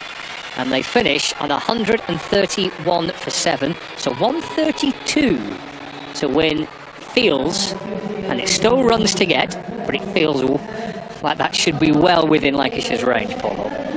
Yes, not enough. It's 25 short, on this pitch to run, isn't it? You needed 155 plus 160 to be a good total. That would have been a competitive total tonight, but it wasn't, and it isn't, and they're well short. 131 is not a big total in T20 cricket these days, and especially in these conditions, on this surface. This is a really good wicket here, bit of bounce, bit of pace. It's not really spun, has it at all? There was those didn't sit in the surface. It just come on nicely. Play on top of the bounce, and the ball slid on. Lancashire knocked this off in 15 overs. Oh, well, that'd be a good win if they can do that. 132 it is to win, and it's been a pretty good night for Luke Wood. I reckon we can probably get a bit of reaction from Lancashire's bowler Luke Wood in conversation with Fraser Dayton. Work from Luke Wood this afternoon. What do you make of that, Readings? Yeah, we bowled pretty well throughout. I think everyone who bowled sort of turned up today and took wickets early, which helps, and kept going throughout the innings. There was only that partnership in the middle that really held you up, wasn't it? Yeah, them two played well. Tom and Lyndon played pretty well there. Got them back in after an early start, and then, yeah, we just kept the pressure on and kept taking wickets. How much patience did you have to show at that point?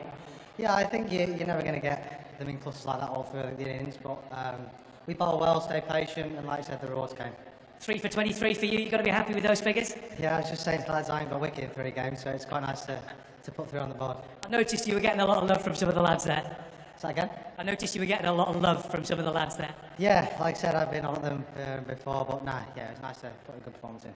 Nottinghamshire, 131 for 7. Are you confident you'll be able to knock those off? Yeah, the same wicket we played on the other night, chased down 180. Obviously, Salting leaving back as well, so strengthens our side up, but yeah, confident chasing it. Go and join the lads. Well done, Luke. Thanks very much indeed for joining us.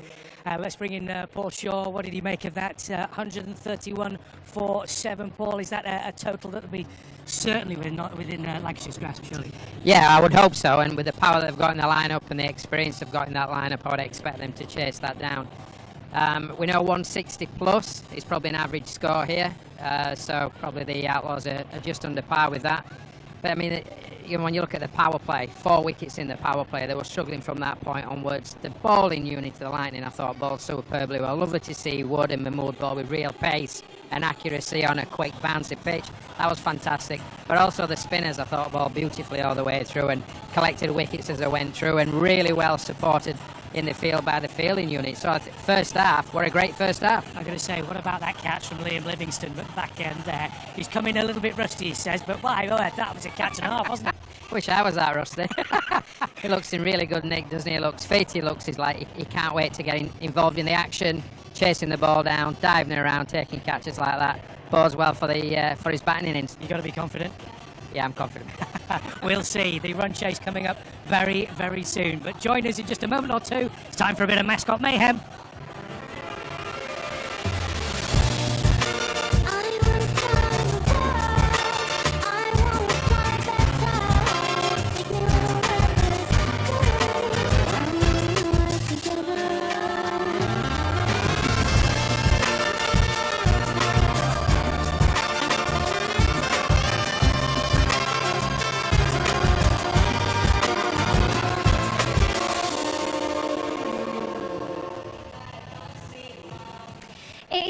For my favourite bit of a match day is Mascot Mayhem time. Come on in, guys, we've got 2. We've got Matty and Louis, who's going to try and get these hoops over Lanky's head. So we're going to see if he's going to play ball. Are we feeling confident, Louis? Feeling confident, yeah. Fantastic. So you've got 3 shots We'll take it in turns, one each time. Come on, Louis. Go ahead. You can do it. Just give it a... Maybe you can't just yet. Yeah, well, let's move you closer just a tiny little bit. We'll get you sort of head on. We'll let you... That can be... You did ask me for a practice one. That can be a practice one. Try that tactic. All's fair here. Oof. Maybe don't try that tactic again. Matty's ready to have a go. He's watching closely. Come on, Louis. Oh! Okay, Matty, it's down to you. Come on, ladies and gents, give us some encouragement. Let's hear some sounds for these guys. Okay, here comes Matty with his go. Oh! Just over the top. Here we go. Try another one. There you go, Matty. Okay. Oh! So close. One more go. One more go. Right, if neither of you gets this, we'll go to a tie break. Oh, right, one more go each. One more go each. One of you, hopefully, will be going into the draw to win a final day ticket. Oh, yes! We'll call that. We will call that. So Louis is one up. Matty, see if you can have one more go. See if you can have a go. Get it on. Oh, there we go. Even Third better. time's the charm. Even better. Many congratulations. Well done, guys. Thanks very much indeed for joining us. Are we going to have a quick go, Carl? I would absolutely love to have a quick go. Let's have a go. Let's see whether we can All get right. on. No Carl, I'll let you go pressure. first. I feel very nervous. I'm not surprised.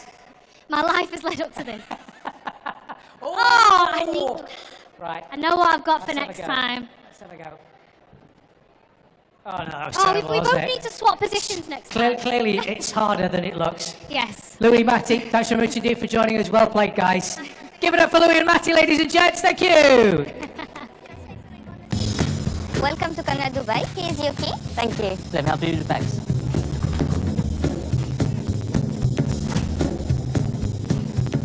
Nice room. How's that?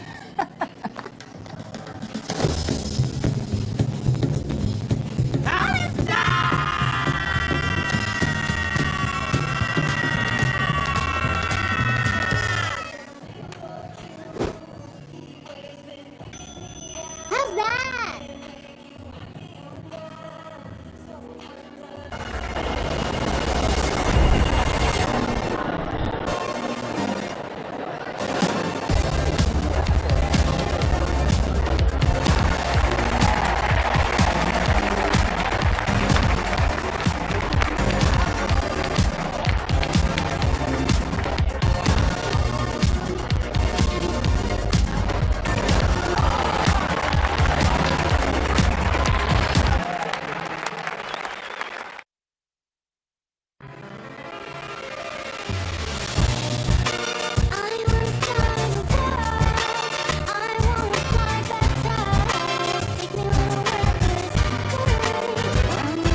This is a call for hungry dreamers and hard-working self-believers. Success is down to more than just luck and talent. It's striving to be the best, breaking the boundaries and never giving up. Are you ready to become your best self? Are you ready to unlock your greatness? So what are you waiting for? This is Education Evolved. This is UA 92.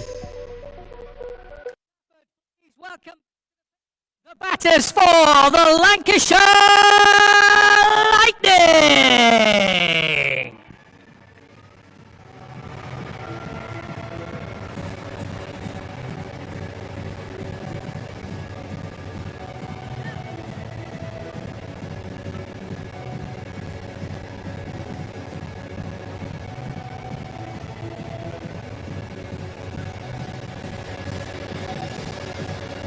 So the players are heading back out here at Emirates Old Trafford for the start of the Lancashire Lightning reply. 132 it is to win, with 120 deliveries to get them as well.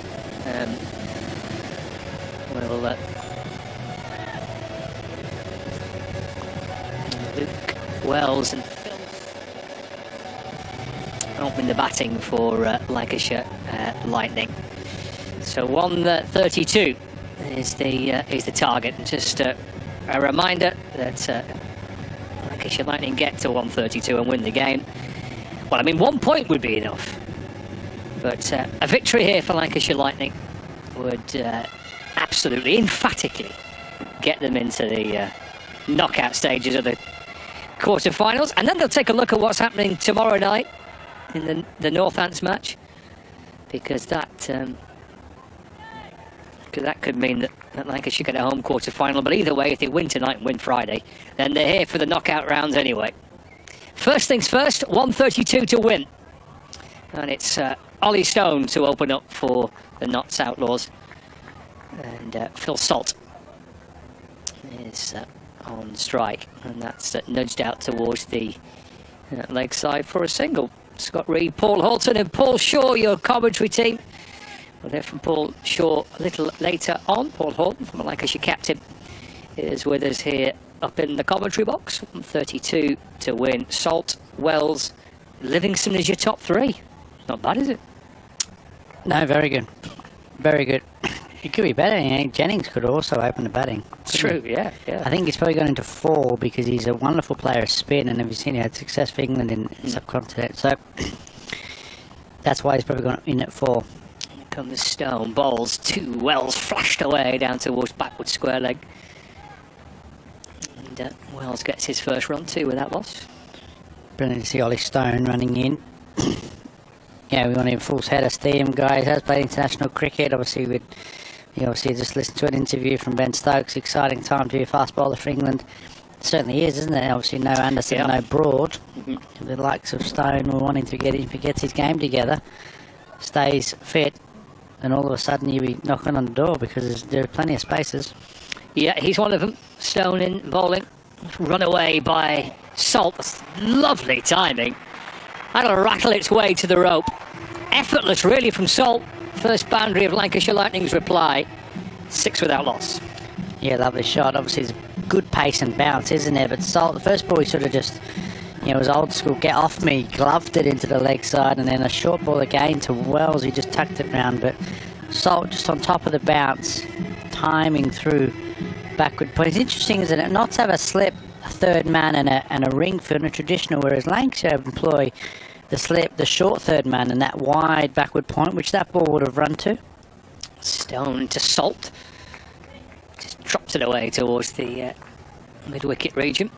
So it's almost interesting how that field has not been employed by both sides, whether that's tactically how they want to do it, or Ollie Stone prefers a third man with his pace running there, but definitely, Mahmood and Wood have got extreme pace, but they do use that short third man, Lancashire, don't they? Yeah, they're doing it now to Wells, so they've got a slip, short third man, deep backward point. You got a mid-wicket in and only 2 in the off, but they don't use it to Salt. It's defended by Wells, just snaps the ball back down the pitch and gathered by Stone off his own bowling, and there's no run. Different plans for Salt and for Wells. 7 on the board. Only the delivery to go of the Lancashire Lightning reply. Ollie Stone opening up from the James Anderson end. Twirl of the bat from Luke Wells. In comes Stone and bowls, and flicked away down to fine leg by Wells. And he gets 4 to complete the first over, and it's 11 without loss. So a positive start by Lancashire Lightning. Yeah, positive start. It's all good and well having pace and bounce, but ultimately you still got to hold your line and your length. And he's too short there, Stone. He's too short. The whole over's been too short. In effect, he was pulled, he was cut, wasn't he? He's not dragging the ball forward. He's not dragging Wells forward. An extra bounce helping him at the top of the stumps. It's a short ball on his hip.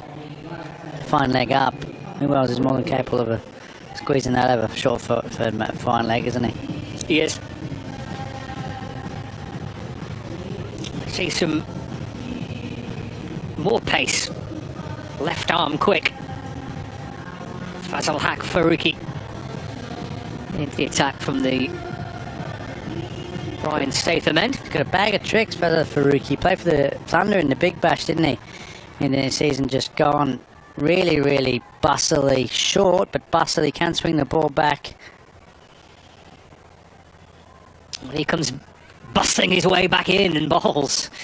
And it's ultimate to respect shown by Phil Salt, defending with a full face of the bat, back down the pitch, and there's no run. So all the tricks been a good addition to the back end of this competition. A little too late for Knots. But great to have a left arm quick of this ability.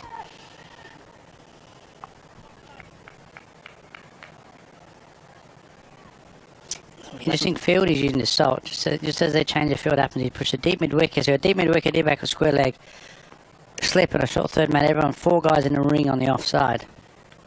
It's real bustly action, isn't it? Balls to Salt. Flicks it away off his pads. He wants 2. Throw comes into the bowler's end. It's tight if he hits. He didn't. Wells does get through. Really, really good batting from Salt. Tucked it into the leg side, just forward a square. It's a big field to cover for 2 blokes out. Deep back a square, deep mid wicket. Salt wanted 2. He was only running 2. He was only ever going to run 2. It was Wells. It was it was struggling. Wells, wonderful batsman, great leg spin bowler, but he is not Linford Christie. Very few are. That is true actually. 13 without loss. Matt Montgomery with a pick up and throw. It's lifted out towards deep backward square leg. Montgomery's there again, just a single this time. Salt moves on to 9, 14 without loss. Sharp work. Clean pick up from Montgomery. He was on the bounce. He was out, Wells. He was out if it hit. He was only ever going to go to his end.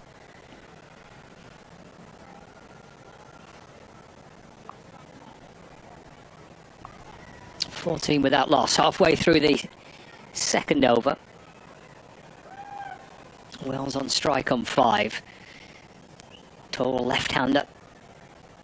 Opening the batting for Lancashire Lightning. On the leg side boundary, a deep backward square leg, a deep mid-wicket. Oh, that's a sharp ball that Wells just pushes out and the ball snakes away past the edge of the bat. Really good bowling, like a forward defence. It just swung a little bit on him and he just beat the bat, but it's a good length. It's a really good length. And that's what you need to do. Yes, there is pace and bounce in the surface, but you can't be short. It doesn't really matter if you're short. You're not getting anyone out bowling short balls. You'll bring them forward. The extra pace and bounce helps you. 14 without loss. Just 3 so far off Faruqi's first over of the evening. And balls again wide off stump in the air and caught at backward point. Hit firmly to backward point. Wells goes for 5. Almost knocked him off his feet. Lancashire Lightning lose their first wicket, 14 for 1. It's a great catch. It's actually wide. It's like a wide half volley. Wells not really into the ball. He just sort of skews it to backward point, doesn't he? Catchable height, and Montgomery takes the catch, sort of falling to his left. Good tame end for Wells, really. But he's going to play aggressively and play hard. He has done up top. He's been brilliant. Obviously, he's got such long, powerful batting lineup behind him. First wicket of the evening for Fazal Haq Faruqi. Played for Afghanistan in the recent World Cup. Picked up wickets against South Africa and Bangladesh. Certainly the star of the show with the ball in Bridgetown against India, 3 for 33. About a month ago. He's got wickets in the previous 3 games for the Notts Outlaws. 1 for 35 against Leicestershire, 1 for 27 against Durham, 1 for 31 against the Birmingham Bears. 1 ball left of the second over, 14 for 1. And Liam Livingston is the new batter joining Phil Salt. Slip in place, in and balls. Livingston off the front foot, punches to mid-off. And there's no run, tidy start. 2 overs gone, 14 for 1. Nice start. It was a busty over from Faruqi, really good. He pitched the ball up, didn't he? A little bit of swing, pace and bounce. Got his success with that. Just hope. Oh, here we go.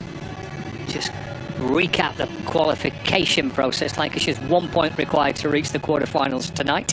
If Northamptonshire lose tomorrow and Lancashire win this evening, then Lancashire will have that home quarter-final tie. Of course, if both Northamptonshire and Lancashire lose, then Friday's match against those two sides will decide both the quarter-final qualification and second place in the group. If both Northamptonshire and Lancashire win, both teams will qualify for the quarter-finals, with Friday's match deciding second place. So we are in for a really interesting couple of days. But first things first, for Lancashire to qualify, they have to win tonight, and then within touching distance of a home quarter-final. Ollie Stones, second over of the evening for him. Salt swings and gets the ball down towards the fine leg boundary, over the rope, over the advertising board, onto row A. All the way for 6, 20 for 1. Yeah, it's a top edge for 6, and it's a gain, isn't it? It's short from Stone. So it's all good and well having pace and bounce, but it's a short ball. He's got one man out on the leg side, a deep backward square leg. He's got 45 up. Phil Salt's an international opening batter, so he's trying to pull it, and he's going to try and hook it, and he's only got one bloke to hold out to a deep backward square leg. Anything else is going to go 4 or 6. It's just, I think it's great bowling from Stone. He's got more quality than this. He needs to pitch it up and hit the top of the stumps. In bowls to Salt, in the air, clears mid-off, Clark chasing after it. Salt comes back for 2. It's not just about pitching it up and putting on a tee, because he's got the pace and bounce, he's got a little bit of leeway. That ball obviously goes over Clark, but he nearly gets caught. He makes Salt do something slightly different. I think Salt, if it's short, and he's almost got a free hit. It's interesting, they got the third man up now, and a deep backward point like we discussed the previous over. But he just needs to try and hit top of the stumps if he can. Stone from the Anderson end balls to Salt. He thinks about trying to get through for 1. He's dropped into the offside, no run.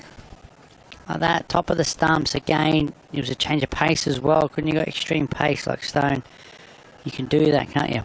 Now he's bowling to a T20 powerhouse, isn't he? The top of the order, especially this season, IPL, England. But Holly Stone is a quality bowler. Fast bowler as well. Just needs to be a bit cuter with his deliveries, doesn't he? Well, he's got 3 left of this. His second over of the evening. Balls to Salt. Pushed away into the offside. Through they go for a single. 23 for 1.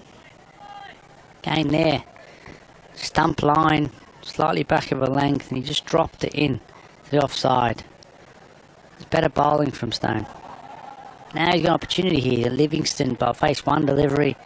He's got to be positive and aggressive. You've got to attack Livy's stumps, hasn't he? You've got to attack top of the stumps. Maybe use his short ball if he wants to Livingston early, but still a gamble. For me, he's got to try and pitch it up, use his pace and bounce.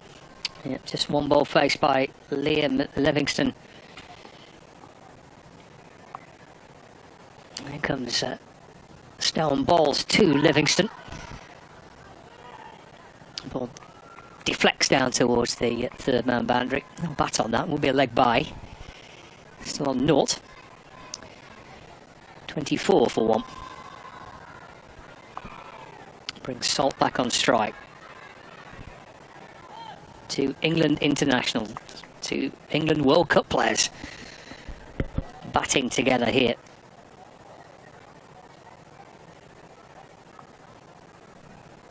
Lancashire's target of 132 to win. Salt back on strike. There's Stone. And balls to Salt. Up and over cover. It'll be 4. Bouncing over the rope. 6 to start the over. 4 to end it.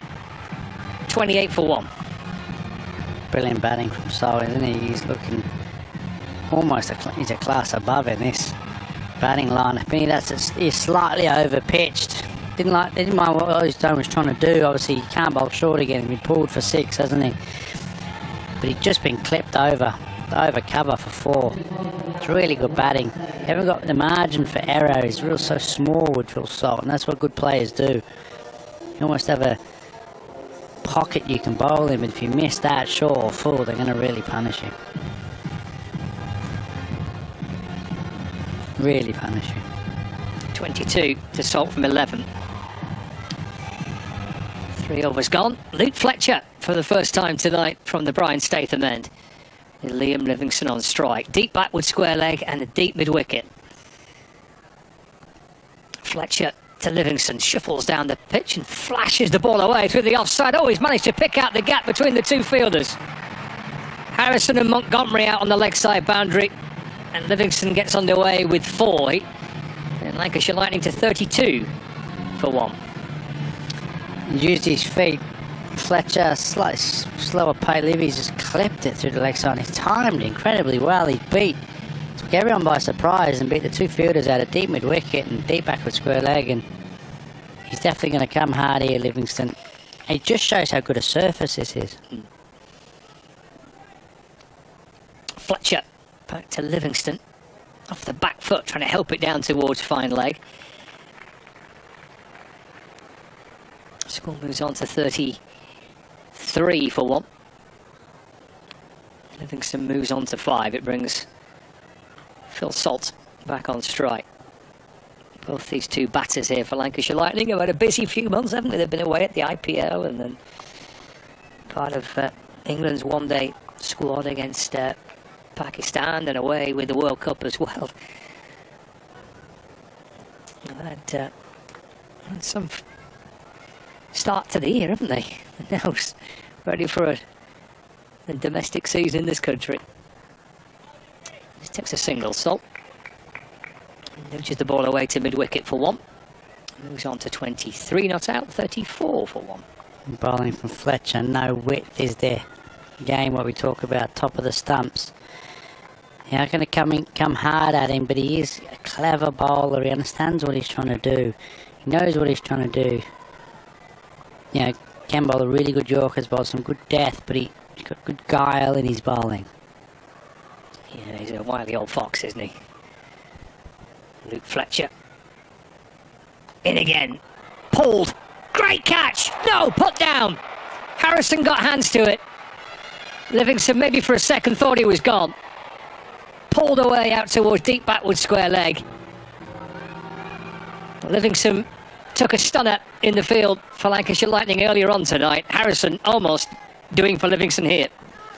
Great effort running in, diving forward, or the hardest thing to do in the game, diving forward. He got both hands on it and just rustled into the leg side. He didn't really, hell of an effort, but it would have been a great catch, but he stopped forward, didn't he, I guess? It's Fletcher in and bowls to Salt. Oh, lifted it over the keeper's head, Phil Salt. Just trying to run it down towards the boundary. Gets a single. Cheeky from Salt. Yeah, it was a slower ball bouncer from Fletcher. Dug it in, but it was slow and it spun a bit, and he just dinked it over the keeper. But because there's no pace on it, kept Faruqi interested at short. Third man, he should have ran around a little bit, and it was never going to be a chance for him. Never got close. But this is the guy I've spoken about. Fletcher's, he bowled it, he's gone for 8, but it's of guile, isn't it? He changes the pace, he's held the stumps. He's bowling at Livingstone and Salt on a really, really good wicket. It's done really well. 8 off his opening over with a delivery to go. Big appeal for LBW by Fletcher. Livingstone tries to work the ball away to the leg side. That's the end of his first over. Ends it with an LBW cry, but that outstays Steve O'Shaughnessy. It's a bit high and possibly missing leg. But again, top of the stumps, wasn't it? No width to Livingstone, top of the stumps, and his over goes for 8, and he's held them after the big third over. 4 overs gone, 36 for 1. Plenty of smiley faces in the crowd. It is t-shirt weather tonight. I've not been saying that too often. Wasn't T-shirt weather on Friday here for the Washout Roses fixture. No, it wasn't. No, it wasn't. No, it was not, no. Lovely on Friday, apparently, as well. Very nice on Friday. Final group game against Northants. Heat wave, apparently. Heat wave? Apparently. All right. I'm not sure if that's here or somewhere else, but there's a heat wave. 36 for 1. Faruqi in and balls. Single by Salt. Just nudged off his hip. Fletcher's at short, fine leg to field. Salt gets 1. Takes him to 25 not out. 37 for 1 as we start the 5th. Interesting you mentioned a heat wave. My wife has just sent me a photo of the weather forecast for where she is with my 2 daughters. Yeah. Which is 34, 38, 41, 41, 34 and 35. That's quite warm. Yeah. She's obviously in southern Spain, but it's a lot warmer in Malaga than it is in the Manchester, shall we say. It is, yeah. But we'll take this. Yeah, 25. Yeah. It's tropical. We'll take this.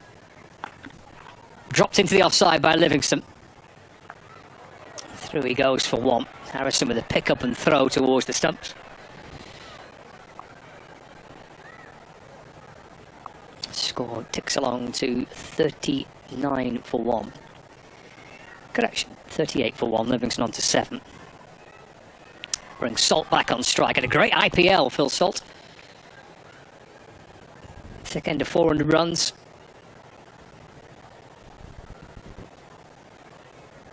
She was a replacement for Jason Roy. Worked out well for him, didn't it? Went pretty well, yeah. Little drop and go as he pushes away into the offside for a single. Salt moves on to 26, 39 for 1. I'll take that notch, but it is really good batting, because what happens is when you're Livingston and you're a Salt, the guys in the inner ring are on the edge. They've been pushed out to the edge. They're worried about the ball blasting past them, aren't they? The boundary riders are on the rope. They're stood on the rope. And the guys in the ring are on the edge. So not only Livingston, they've done that, but also they now have the ability to drop the ball and run.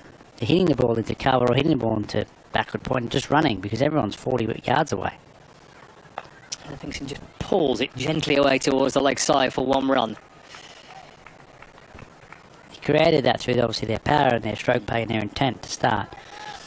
Interesting how you've seen 2 different styles of play in the innings. Obviously they didn't get going at all, the Notts batting lineup, but you're watching 2 blokes at the height of their powers and 220 superstars, aren't you? You know, this could be a one-day international or T20 international, couldn't it? You know, for these 2 guys, you know, Salt will play here and the T20s play back end of September. Salt will open the batting.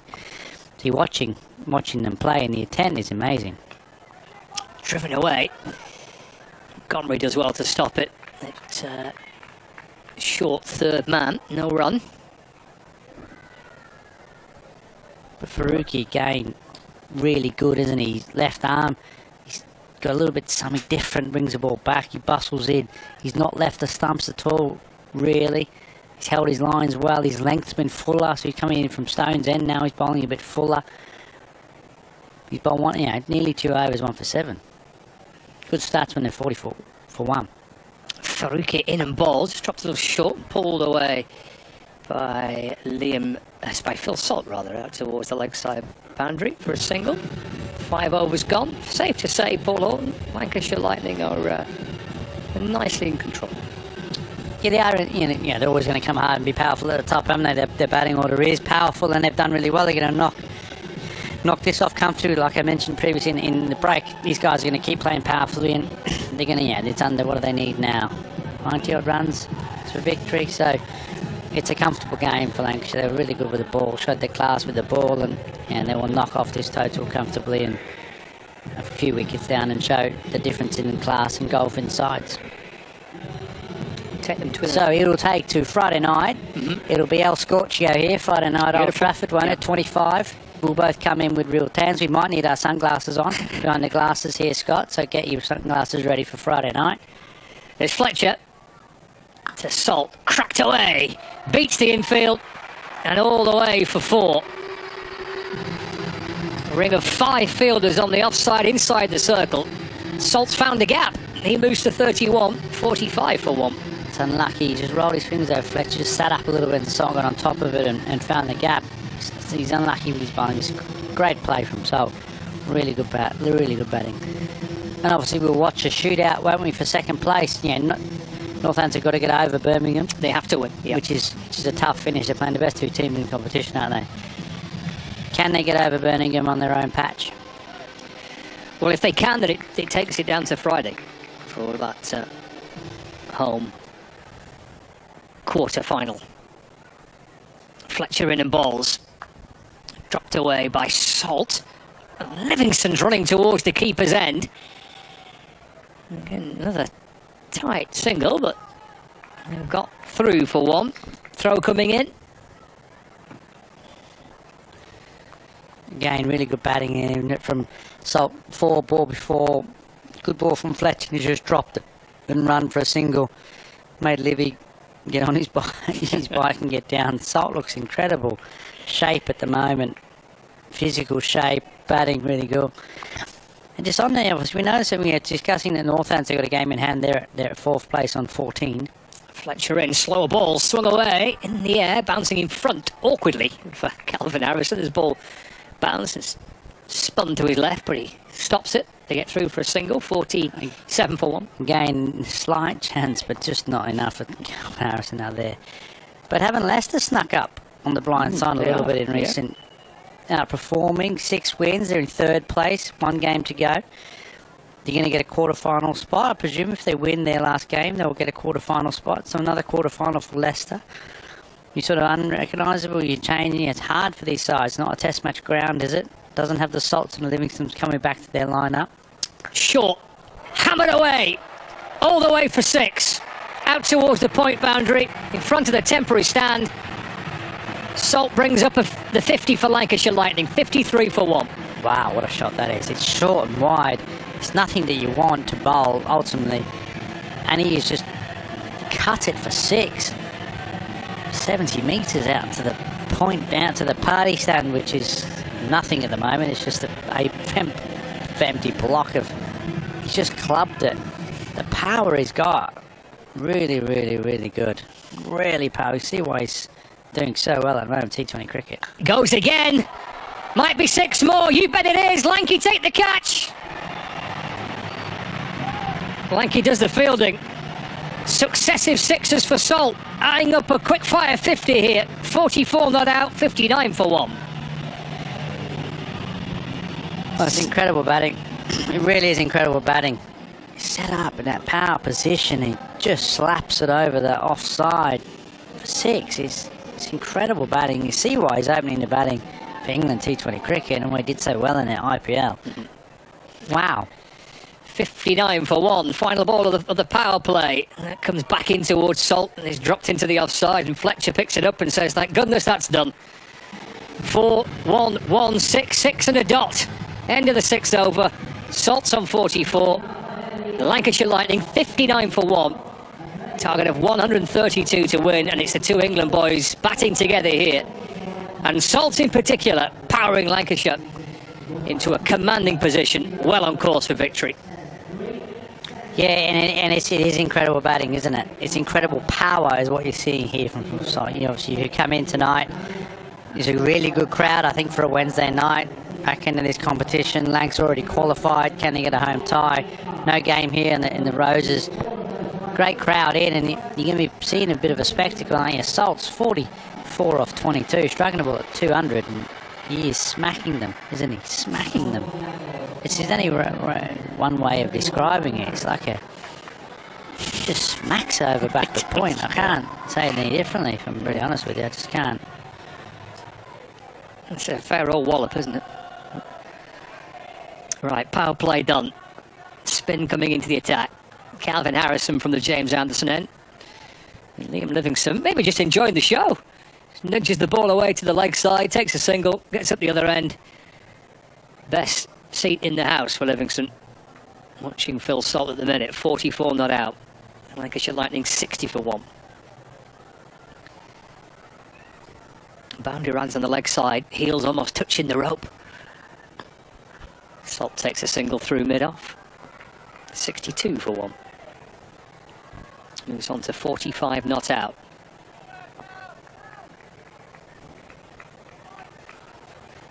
A reminder for you, earlier on, Notts Outlaws finishing on 131 for 7. And listen to Livingston, who's dancing down the pitch, trying to work the ball away. 51 to Lyndon James, 26 to Tom Moores. That partnership, and James's knock in particular,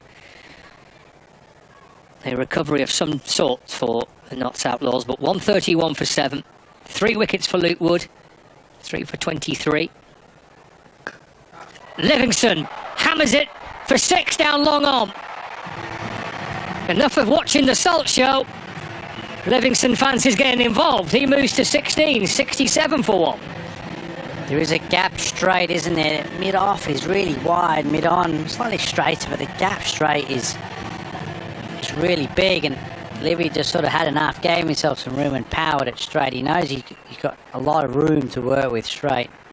50th partnership, that 6 as well. 53 they've added from 29 deliveries.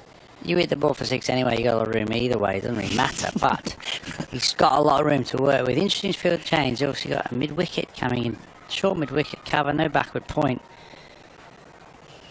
Harrison to Livingston, play back to the bowler, no run. Well, Harrison's got 2 fielders behind the bowler, long off and long on. There's a deep mid-wicket and a deep backward square leg and deep point. Harrison to Livingston, goes back, cuts the ball away. Will be picked up on the backward point boundary. Livingston does come back for 2. And that's the end of Harrison's first over. Time again for the scatter blast. We're into B stand this time. Hopefully we will have a target on the screen. There it is, up on the top right there, Lanky.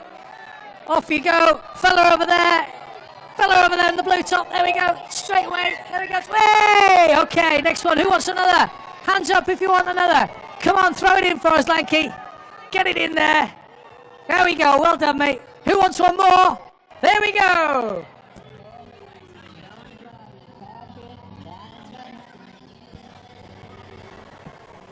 Yeah.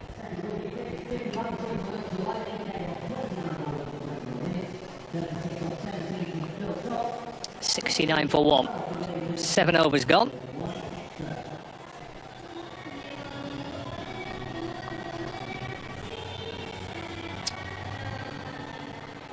Paul Shaw's back alongside me, and at the minute this is pretty comprehensive from Salt and Livingston. Well, I've been so fortunate just to be sat at the back of the commentary box there, watching the way that Salt's gone about his business. Wow, he's hit the ball so clean, hasn't he? If the ball is just slightly off their lines or length, he's played some incredible shots. Very importantly, he's rotated the strike off good balls as well, hasn't he? Liam Patterson-White in and bowls, and Salt drives it down the ground. Patterson-White kind of leaping away to his left, trying to get something on it. Single for Salt, 46. 70 for 1. And as we start the 8th over. We saw plenty of spin when Lancashire were bowling. It certainly was. Patterson-White, left arm round, shuffling down the pitch, playing back down towards the bowlers, Liam Livingston, and there's no run.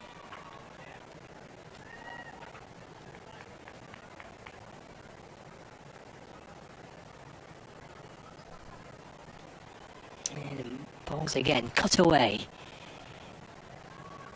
towards the point boundary. I was just thinking earlier on, Scott, remember the first year of the 100, Phil Salt being signed by Manchester Originals, and he did pretty well in that competition. Here comes Patterson-White again, balls. Going to flick away by Salt, but there's no run. And then on the back of that competition, Lancashire signed him, if you remember. And his growth and development in that period of time, in terms of T20 cricket, Champo cricket to some degree, but 50 over cricket's been quite remarkable, really. There'll be at least one as he thumps it down towards wide, long off, and they do come back and run 2. Salt to 48 not out, 73 for 1. From a player with, you know, some good potential, with both bat and with the gloves on, of course. is really coming into an outstanding performer at the top of the innings in international cricket. Never mind county cricket. Into the 8th over. It felt like an over of calm, didn't it? Just 4 coming off it. 73 for 1 after 8. 2 away from 50, Phil Salt. 59 needed to win. Keaton Jennings, he's not dancing to the music, I don't think. Oh, but he's doing a fair effort. He's due in next with Lancashire Lightning on 73 for 1 after 8. Just looking at the comparison in power plays when Notts Outlaws batted 31 for 4 and Lancashire Lightning under their power play 59 for 1. And we talk a lot about as well, lots of games are won and lost, and any more than 3/4 wickets in a power play is a tough ask then to win games of cricket. It does happen, but in the small minority of times really. So yeah, it's been a uphill struggle for the Outlaws in this game here at Emirates Old Trafford, but it's not over yet. 59 to win from 72 deliveries. Livingston will get a single hit. Carved away towards Jack Haynes on the point boundary. Livingston moves to 20 at 74 for 1. You have such a torrid power play like the Notts Outlaws did. Even any kind of half-decent recovery, you're still stacked against it, aren't you, really? The odds are stacked against you. Harrison in to Salt. It's a dot ball, pushed into the offside. I mean, when you think about it, they lost wicket in the first over, wicket in the second over, both to the pace bowlers, and then did consolidate. It's just tickled out towards backward square leg. There's no bat on that actually, is there? No, it's just a leg by, just flicked away off the pad of Phil Salt, so he remains on 48, 75 for 1 though. And James and Morse put together a really good partnership and gave them half a chance, didn't they, to get into some type of total, with James getting 51 in 38 balls. Livingston going back. Put down on the mid-wicket boundary.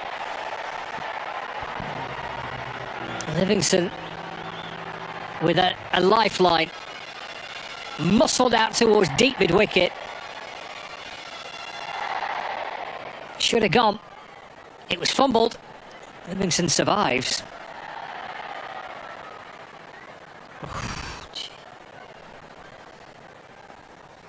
This will be another single. This time, Martindale successfully comes up to complete the fielding. Not one you want to see back.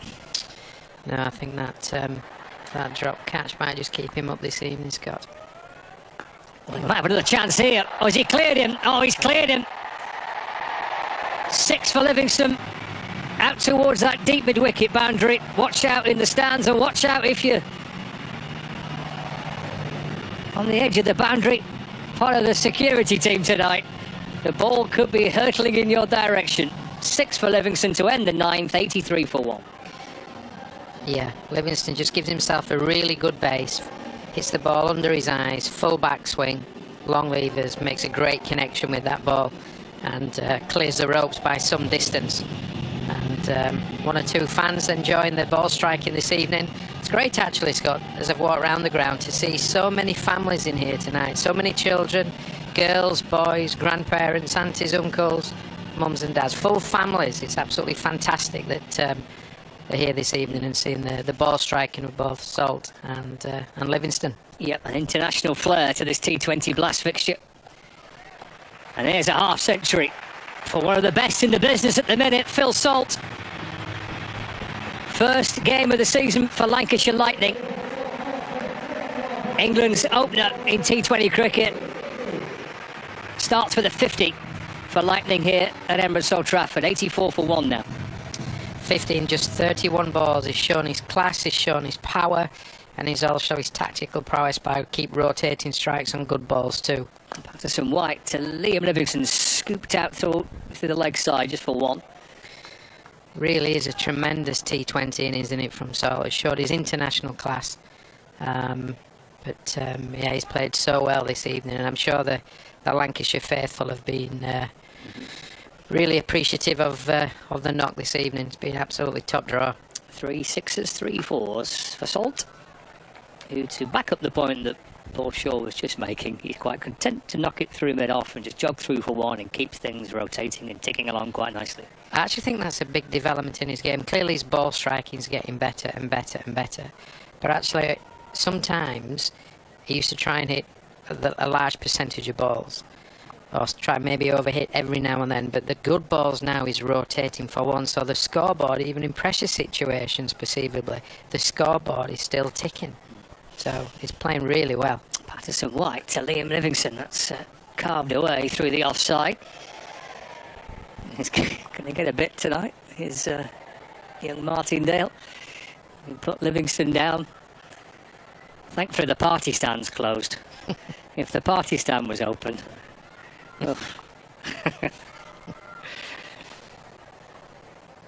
87 for 1. That's down the leg side by Patterson White. Signalled as a wide. Just 88 for 1. Just going back to Phil Salt, I remember when Lancashire were in the process of signing him, Warren Hegg, the Lancashire legend, said to me, we're signing some player here. He's going to be a really good player in 4 or 5 years' time. So Hegg is known for spotting that potential. And certainly did in terms of Phil Salt. And of course in the women's game, Mahika Go. You know, it was Warren Hegg's talent ID out in Dubai, I think it was, and we flew her over and spent some time with her when we signed her and developed her in that period of time. Final ball of the 10th, muscled away by Livingston out towards the leg side for a single. That's the 10th over gone. 90 for 1. It's certainly been a display here, hasn't it, Paul, of some fine hitting from Phil Salt. Some big brutal shots. Superb ball striking. He gets in positions, gets on top of the bounce, hits the ball really hard, hits the ball under his eyes when he plays off the front foot, and he's hit some unbelievable shots for 6 over extra cover there with a ball that you think, how's he got that there? But the sheer power and timing that he has now, as well as really good strike rotation off good deliveries, that just keeps the scoreboard ticking along. I think it's been a truly outstanding knock this evening in the context of T20 cricket. Is really some player developed into a wonderful all-round batter, and it's really pleasing to see him in a Lancashire Lightning shirt here at Emirates Old Trafford. I'm sure the Notts team and the Northamptonshire side are delighted to see him back. Just in time for the final 2 group matches. All about timing, isn't it? It is all about timing. Ollie Stone to Liam Livingston. It's in the air. What do we reckon? Great effort by the boundary rope. Well, it went a mile, and Calvin Harrison doing his best to try and get around the edge of the rope to take the catch and maybe even flick it back to Ben Martindale. It's a good effort.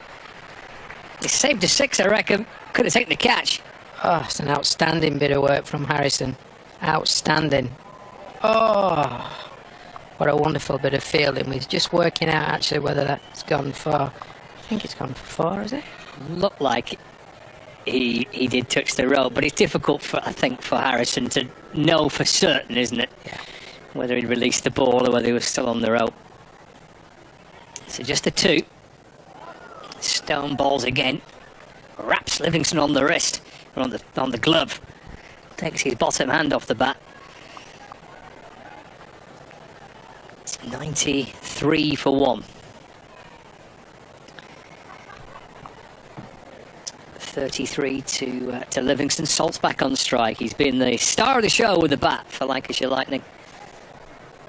There's been some standout performance so far this evening. Lyndon James with a brilliant 50 in what was a very difficult innings for the Notts Outlaws. 3 wickets for Luke Wood and this half century for Phil Salt. Some of the standout moments of this game so far tonight. Here's Stone in. Salt goes again. Goes big. Down towards long off. It's not gone for 6. It's not out. And Clark, I think, again has saved what looked like, for all the money, a big hit for 6 over the boundary. It certainly looked like that. Clark's right on the rope. The ball's carried to the boundary edge. And Clark's managed just to keep this in play. He's wanting to catch the ball, but he's just on the edge Well, that was the one off That was the one Livingston. previously, wasn't it? Which could have been 4. Could have been 6. Here's Stone in, balls to Livingston. That beats him and goes through to the keeper, and there's no run. 94 for 1. We're in the 11th over. It is 38 to win off 56. This is the Phil Salt one for viewers on Lax TV. Big high shot up towards the long off boundary. Clark underneath it, right on the edge of the rope. Brilliant effort. Brilliant effort. Saved 6 runs, isn't he, really, there? Great bit of work. We've seen 2 outstanding bits of work, haven't we, from Harrison and also from Clark on the boundary edge. Unfortunately, not able to catch the ball, but they certainly saved 6 runs each time. Stone to Livingston, dragged out towards Martindale. Just for 1. Livingston moves to 34 not out. The Lancashire Lightning, 95 for 1. Need 37 to win. 55 balls left. They're cruising at the minute, Lancashire. There is still a length to ball on this pitch. Tight lines, but if you're looking to hit top of the stumps, probably bail height, you can vary your pace from that, which I think in this over, actually, certainly Stone has done that and made it a little bit more difficult for the batters. They've just not hit that length as often as they wanted to. Played off the face of the bat by Phil Salt, just horizontal bat. Deflects off the face of the bat down towards that backward point region. And through Salt goes for 1. He moves on to 54. It's the end of the over. 11 gone. 96 for 1. Well, plenty of happy smiley faces around Emirates Old Trafford tonight. Home side well set for victory. A couple of Notts fans have made the journey by the looks of it. Thunder fans there, look, you see that? Some Thunder fans as well. Some great headwear. Might try that. I reckon you could pull that off. Yeah, I could. I think with that jacket in particular, you could pull that off. No problem. Yeah, I might just match the jacket. Nice colour contrast. It's a snazzy looking jacket, is that? There we go. They don't miss a trick, do they? They do not. No, not with a jacket like that, they don't. Lovely. I'm only jealous. I only want one. We see what I wear on Friday evening. Back on Friday? Happy days. Fletcher to Salt. And that's hammered down the ground for a single. Moves to 55, 97 for 1. 35 to win from 53. Livingston and Salt treating us to a bit of high quality batting here. They've managed the run chase brilliantly, these two. Livingston waits as Fletcher sets off again. Oh, he's well bowled, and it's going to be running all the way down towards the boundary for 4 off a little bottom edge of Livingston's bat to bring up 3 figures for Lancashire Lightning. 101 for 1. You have to say that's really unlucky, isn't it, for Fletcher? I think he's bowled that delivery really well. It's in the block hole, and he's just managed to get enough bat on that to run past short fine leg for 4 runs. That's incredibly frustrating, and actually it's the type of night that the Notts Outlaws have had this evening. It's been a tough evening for them to date, and certainly Fletcher doesn't often go for none for 31 off 2.2, the experienced bowler. Ball again. It's dragged down the ground by Livingston. It's banged in short. Slow ball from Fletcher into the ground. Livingston gets a single, moves to 39, 102 for 1. Slower ball bouncer there from Fletcher, wasn't it? Very tactically astute, experienced performer. Done a brilliant job for Notts Outlaws and Nottinghamshire in most formats of the game over the years, and just shows his experience there. Very difficult ball to strike and score off, and certainly from a boundary perspective, is a slower ball bouncer. 102 for 1. Fletcher balls again. Salt pivots away, pulls high towards the leg side. Jack Haynes does well. Flicks the ball back from the rope. Salt jogs back for 2. He moves on to 57. Score to 104 for 1. 28 to win now. 50 balls left. Salt and Livingston steering Lancashire towards a quarter-final place in this year's Vitality T20 Blast. Will it be here? They're certainly hoping so. Fletcher back in. Salt hammers it down the ground. Straight down the ground, all the way for 6. Another big hit for Salt. 6 number 4 of the evening for him. And it's 110 for 1, Salt to 63. Fletcher's just missed the attempted Yorker there, and just a little bit full. And there's no doubt about the form that Salt's in this evening. He's hit a low full toss straight down the ground, struck beautifully for 6 runs, coming straight to the commentary box. Another great strike, 22 required. Fletcher in, slow and short and wide, and hammered away for 6 more. Salt again. It's raining 6s off the bat of Salt tonight. 69 not out from 39. And it's 116 for 1. And Lancashire Lightning within 16 runs of victory. It really is quite staggering, some of the shots that Salt's playing here this evening. I mean, how he's got that over the extra cover boundary for 6 runs like that, from the length that that ball's delivered. It gets right under the ball, but so much power running through his arms and through his hands to create that whip right at the end to carry that boundary. It's something that we've seen develop over the last couple of years, certainly the IPL, with a number of the top order batters in the IPL in international cricket, hitting balls that you wouldn't normally hit for 6 out of the ground. It's quite breathtaking, really. It's also the century partnership as well. 102 runs between Phil Salt and Liam Livingstone. Century partnership of just 62 deliveries. End of the 12th over. Lancashire Lightning within 16 runs of victory. Phil Salt came into tonight's game needing just 11 runs for 6,000 T20 career runs. Well, goodness me, he has blown his way past that 6,000 mark. It's Livingstone who's on strike. It's chopped away into the offside for a single by Livingstone, who has quietly gone about his business tonight and moves to 40 of 29 balls faced. 15 to win off 47. We mentioned Lancashire Lightning's desire, as indeed most T20 sides' desire, to try and get a home quarter-final, backed up because of this quite brilliant record that Lancashire Lightning have got here. If Lancashire Lightning do go on to win this game, this will be 15 consecutive home T20 group matches that they've won. 15 wins on the spin here in T20 cricket in the group stage. It's deflected away to square leg off the pad of Phil Salt, so a leg by. Score moves on to 118 for 1. Paul Holton's back alongside me. So they've won, coming into this fixture, 14 consecutive home T20 group matches. It is some record. Yeah, it is. And it's phenomenal. It's probably not spoken about enough, I must admit. In other sporting, think about other sports and other home sides, all different competitions, etc. No one goes on a run like this, and no home surface for such a length of time. It's incredible. And it was in jeopardy against Worcester, but it was certainly not in jeopardy tonight. And in total, in group matches, this would be game number 26 unbeaten here. Let's work our way down towards the wide third boundary. And that's going to be 4 more. It's down to 10 to win. 10 runs away from a quarter-final berth. Livingstone to 44. He's 6 away from a 50. 122 for 1.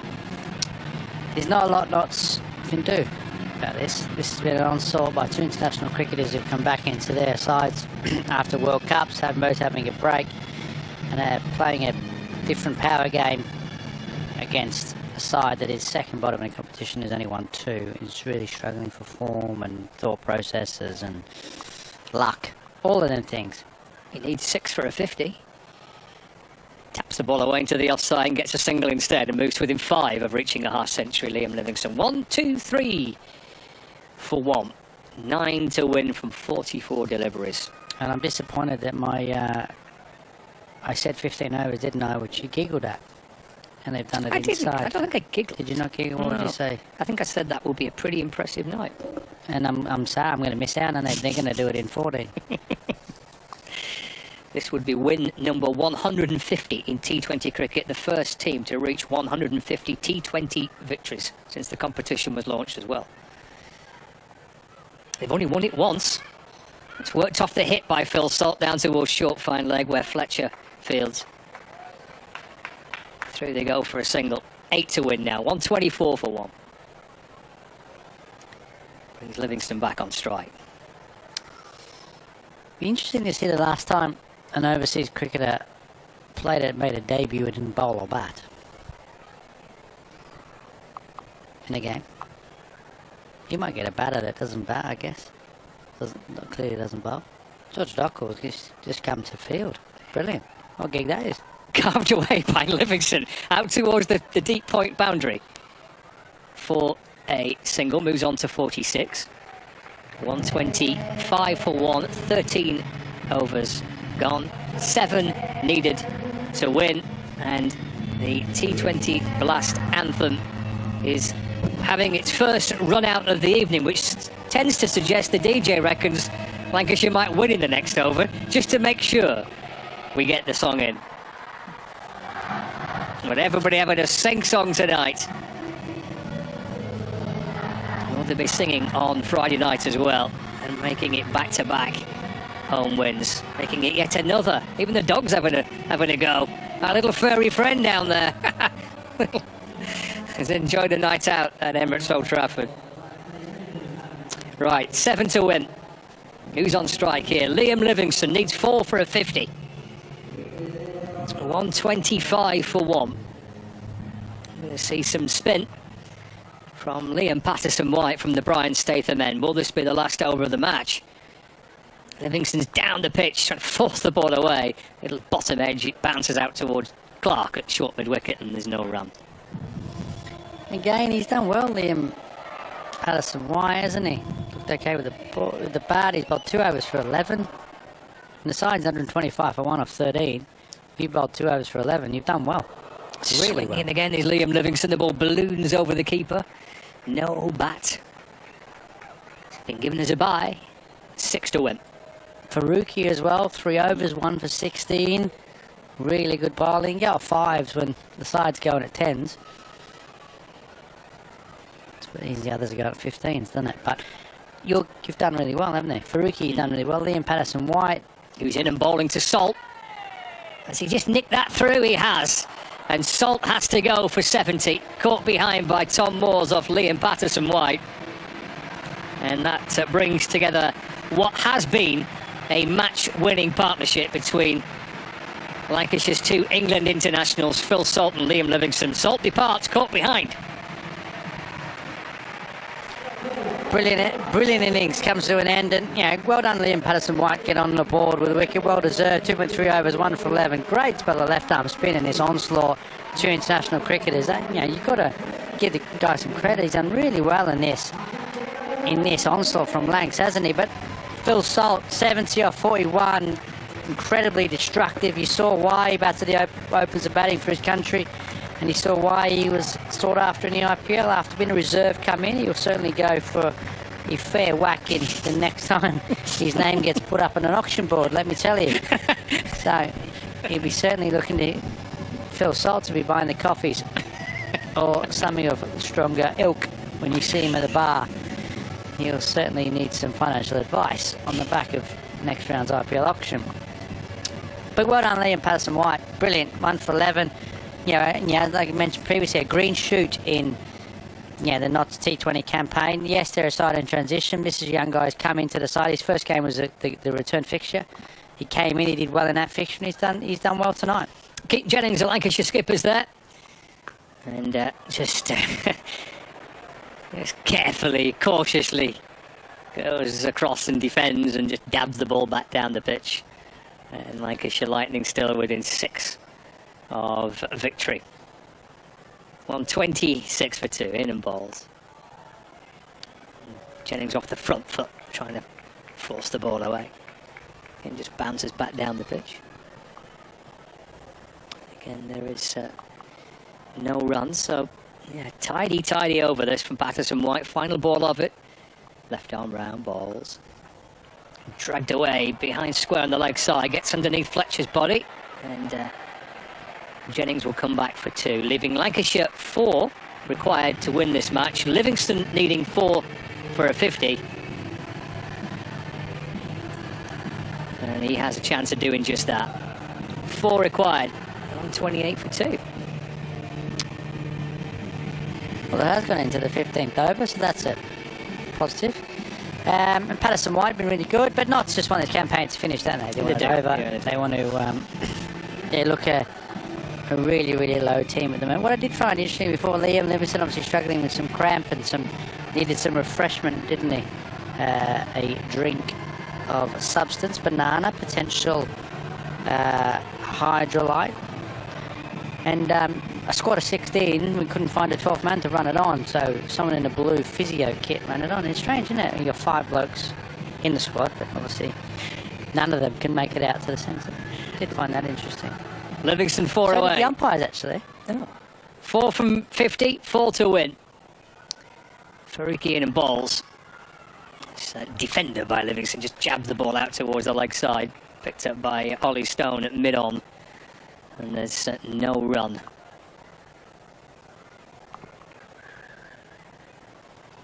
Do we know of Phil Salt's availability for the quarterfinals?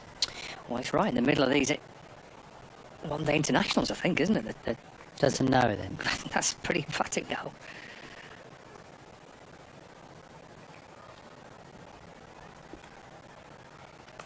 Livingston trying to win it here, swinging.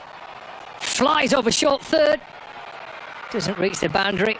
Livingston comes back for 2. Lancashire within a couple of victory.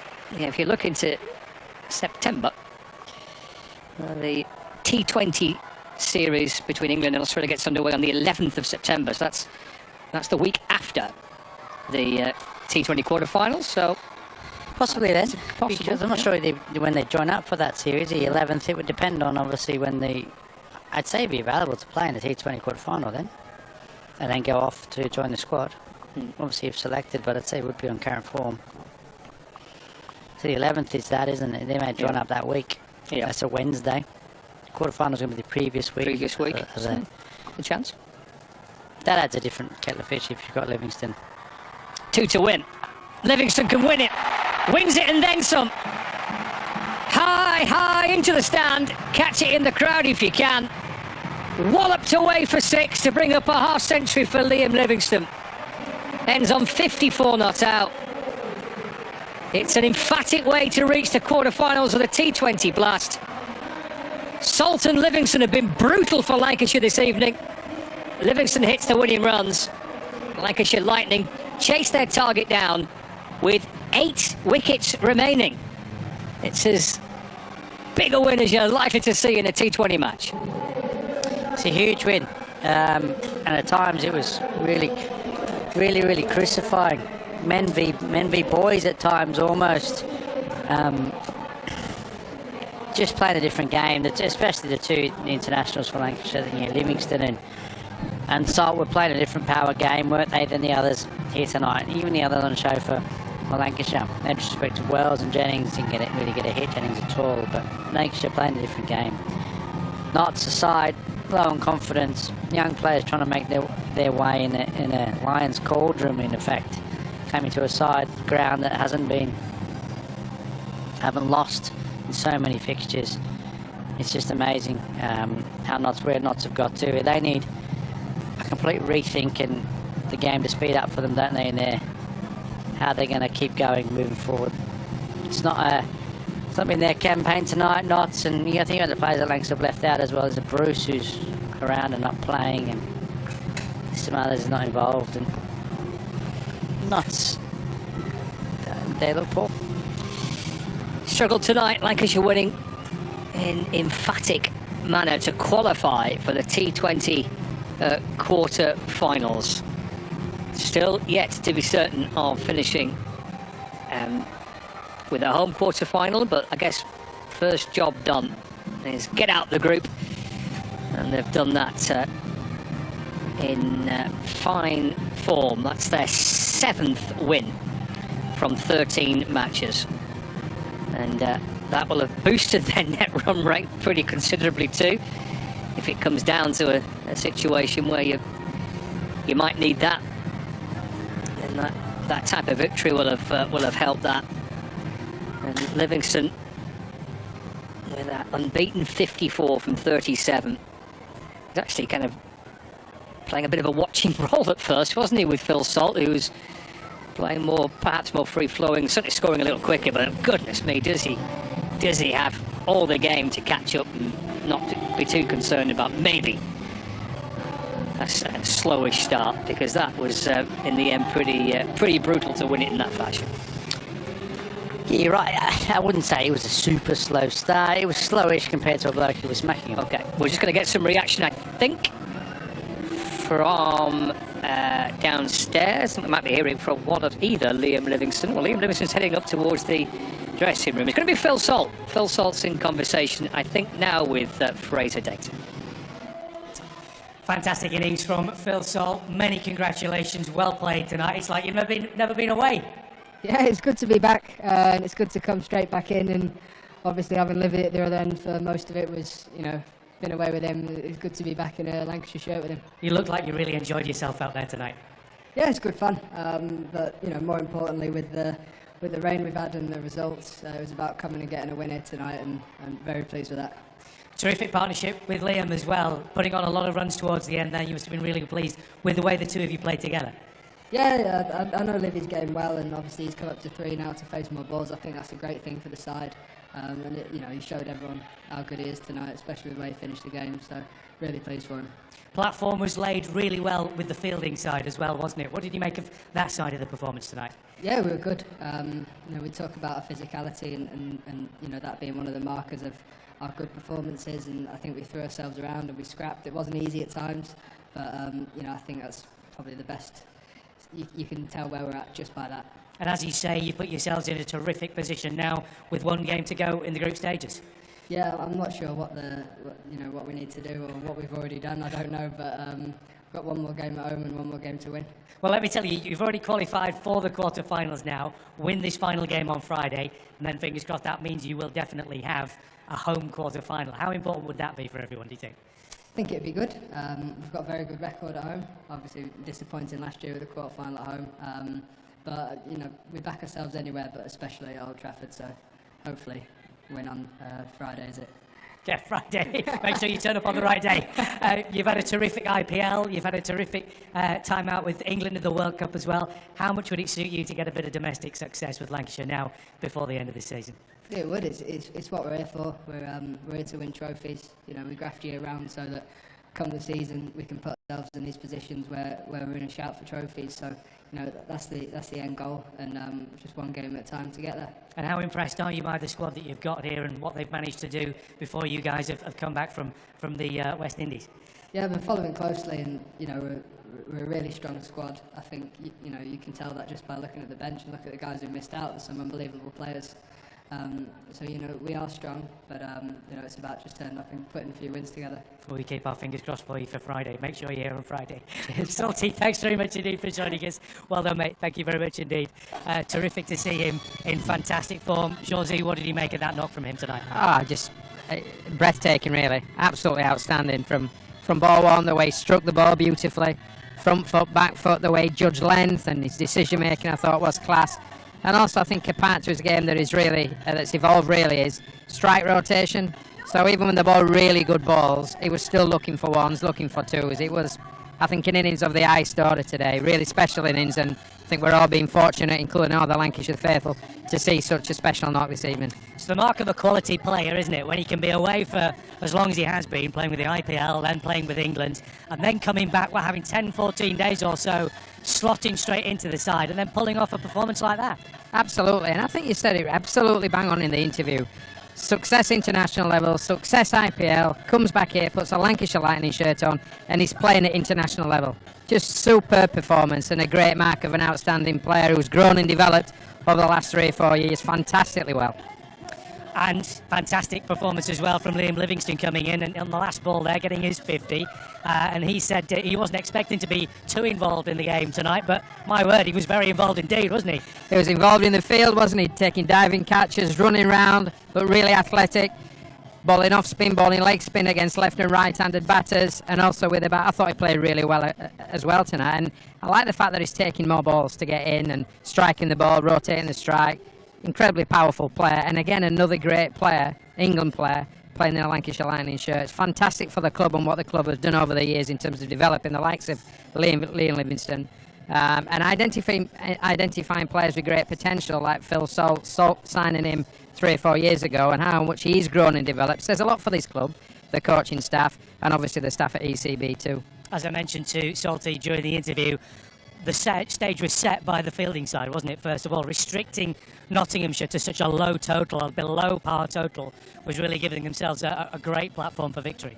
Absolutely. The two pace bowlers, Mahmood and Wood, both got wickets in their first overs, so straight away, not so struggling at that point. And just looking at the power play, 31 for 4 versus Lancashire's 59 for 1. That's where the game's often won and lost. Doesn't it?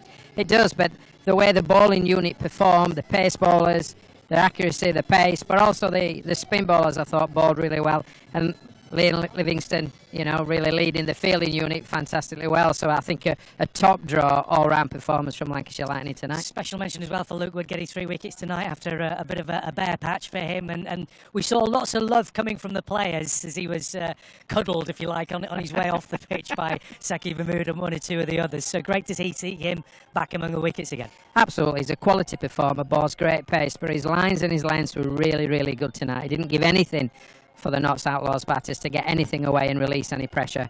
So great to see him take 3 for 20 odd and get much deserved for the performances put in today. So a quarter-final spot booked. It all now comes down to Friday. How much are you looking forward to this one? I can't wait. I think there'll be a few in it. It's been a good crowd tonight. I think there'll be an even bigger crowd on Friday evening. I think there'll be a party atmosphere, and I think it's all set for a great game of cricket with some of the best players in the country playing this form of cricket. It's going to be the place to be. Should be an absolute cracker. Thanks very much indeed for joining us. If you fancy coming down and joining us on Friday, then get yourself onto the Lancashire Cricket website. There will be some tickets available, although I doubt there'll be very many left. It should be a brilliant atmosphere, and of course, if you can't get down here to watch the game, then make sure that you join us on Lancs TV for full coverage of the game. A quarter-final home spot is at stake on Friday night, so make sure that you set your alarm clocks, make sure that you come and join us, or if you can't join us here in Emirates Old Trafford, then get on the Lancs TV stream and watch us. Myself and Paul Shaw will be here for that one as well. We can't wait. It all comes down to this last game. From myself, from Paul, from everybody here at the production team, thanks very much for joining us. We'll see you again soon.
1864.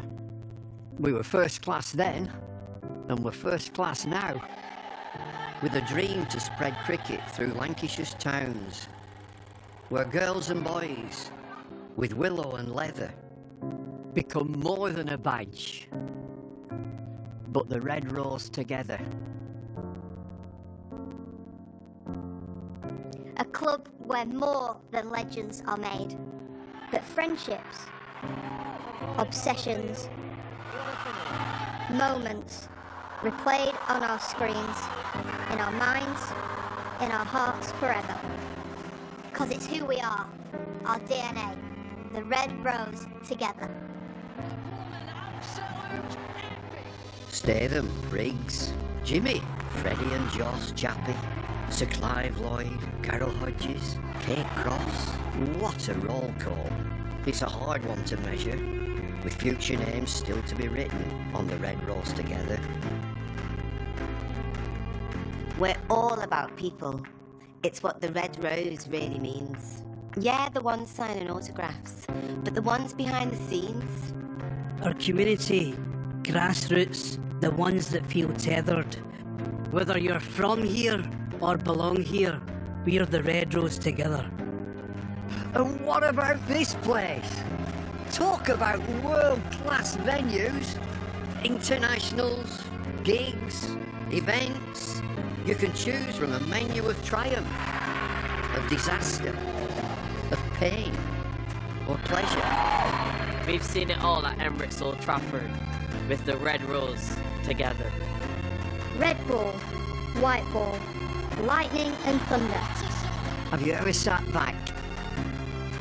Have you ever just wondered how far we've come? The storms we've weathered, or how far we'll go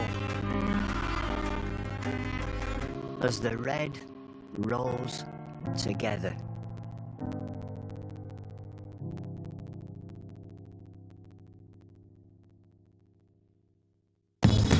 Welcome to Kannada Dubai. Here's your key. Thank you. Let me help you with the bags.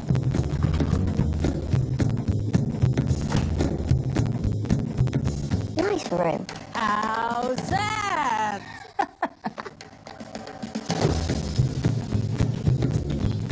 How's that?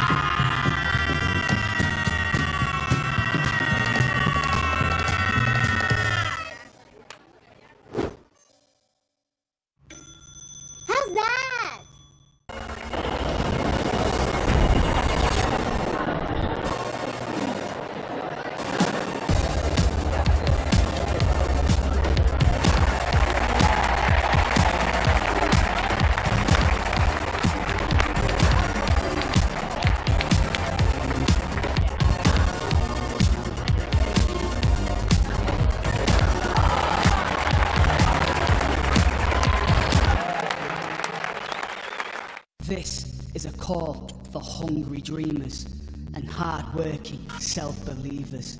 Success is down to more than just luck and talent. It's striving to be the best, breaking the boundaries and never giving up. Are you ready to become your best self? Are you ready to unlock your greatness? So what are you waiting for? This is Education Evolved. This is UA 92. Will these two stay out there after a drink? And that's a huge sip over to the Hilton review system. 3 reds, no doubt at all. And up goes the finger. When it has to be absolutely plum, it matters where you stay.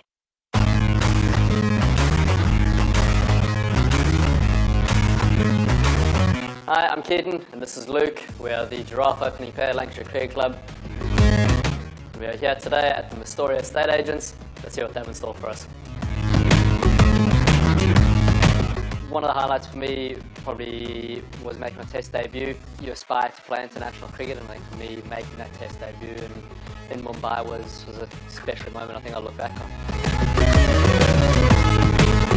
Property is potentially an option that, well, I've already started to go down. I'd like to explore more options in the future for sure. I've seen how positive an investment strategy that can be. could I get a little clay pigeon shot up in the garden? I'm not entirely sure the neighbours will be all too happy with it, but yeah, a little clay pigeon trap. The idea of dealing with the day-to-day stress of everything that comes with being a landlord isn't something that I would necessarily want to be a part of, to be honest. So using an experienced agent like Miss Dory would definitely be something I'd be interested in. I think it's not devilishly good looks, to be entirely honest. I'm not sure where the reference comes from. I think it's fairly self-explanatory. I think just making sure the advice you're getting is aligned with the goals. It's a big investment, it's a large chunk of your savings, so to make sure it's taken care of in a really sort of professional manner.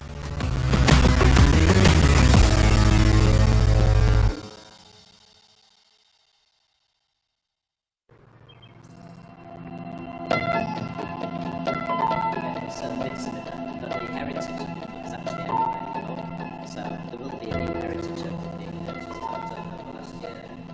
Some of these things, they're both really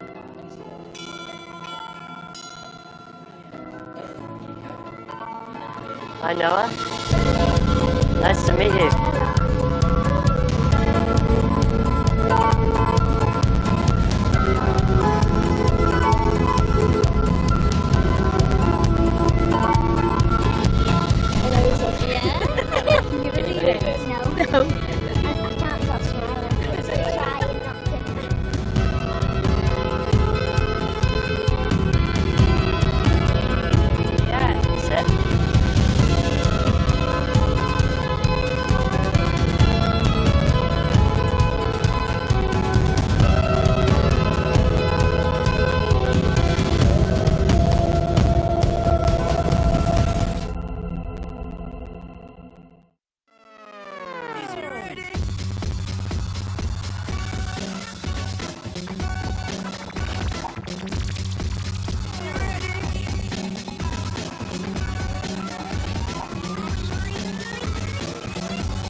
All the fun and all the games, they all start here with All Stars Cricket. All new experiences for everyone, all over the country. Every session is all-out action all the time. All welcome, all invited. Even mums and dads. Skills, friendships, smiles, dreams. It all happens here. All you need is delivered right to your door. Best of all, it even has your name on it. All the activators are fully trained. And all they want is for us to have a great time. Always. That's all. Catch, go, try it all. It's time to go all in, all together. And it all starts with All Stars. All you need to get started is at allstarscricket.co.uk. Two local favourites are staying at the Hilton Garden Inn. She's gone for the chip. My goodness me. It's over to the Hilton review system. A big bite! Gone! When lunch is the best part of the day, it matters where you stay. 1954, Cyril Washbrook became the first professional captain of the county. Lancashire have won a tremendous victory here. They have decided to put them on.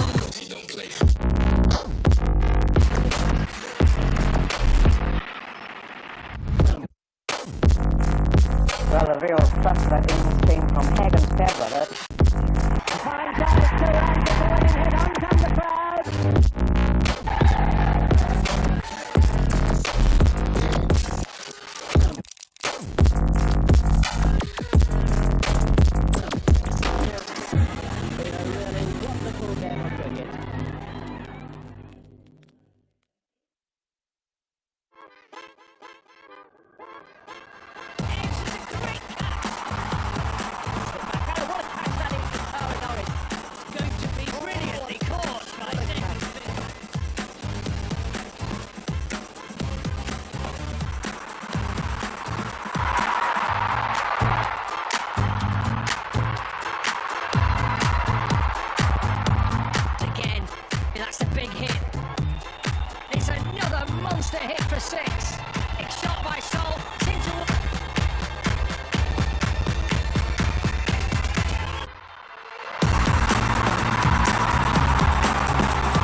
Welcome to Yuva and UNICEF India's Impact with Youth, a series where we bring along young changemakers and global thought leaders on a platform to discuss creative and innovative ideas to bring about an impact with youth. I'm so excited to be part of this discussion today, where we'll be talking about our journeys of climate action, which is an extremely pertinent topic for today's youth. We are joined here by Miss Elizabeth Yee, Executive Vice President, Program Strategy at the Rockefeller Foundation. Thank you, Shika and Akhilesh. It's really a pleasure to be here with you both on this International Day of Climate Action. And if you'll forgive me, I won't give my age or share that with the audience. But instead, I think as I said when we sat down, really had a chance to read both of your biographies and was really inspired by the work that you're doing. And so I wanted to kick it off by asking you, really, how did you get into climate? And tell us a little bit about your climate action journey. What significant initiatives have you undertaken so far? What are some of the things that you're most proud of? And so maybe, Shika, I'll start with you. Sure. So my journey with climate action actually started with a sense of concern for the nature and world around me. I'm a sort of person who enjoys being in solace of the nature and seeing the world around us with the shift in seasons. There is change in the rainfall patterns, and the trees which once stood mighty and tall are now disappearing. So that is a point of concern for me. But in order to solve these challenges, I feel there needs to be an intersection of non-profits, CSOs, and also the policymakers, government, and of course the youth in putting their perspectives forward. And this is the main motivating factor that propelled me to start my journey in the development sector and undertake the projects on working with marginalized communities in Himachal Pradesh, on helping them in finding sustainable alternative livelihood opportunities in the green sector, working with the aspirational districts in Jharkhand to solve the problem of providing clean access to drinking water. So yes, these are a few projects that I've worked on in climate action, and I'm really excited to move forward in my journey in helping to contribute. I think the first similarity definitely is with what she said about the fact that the concern for environment and nature is very natural and innate with everybody. You love the trees, the plants, everything. You love nature. You definitely need a push to sort of get deep into climate action. And for me, personally, that push came in 2018, where my state, Kerala, faced the 2018 floods, which was unprecedented.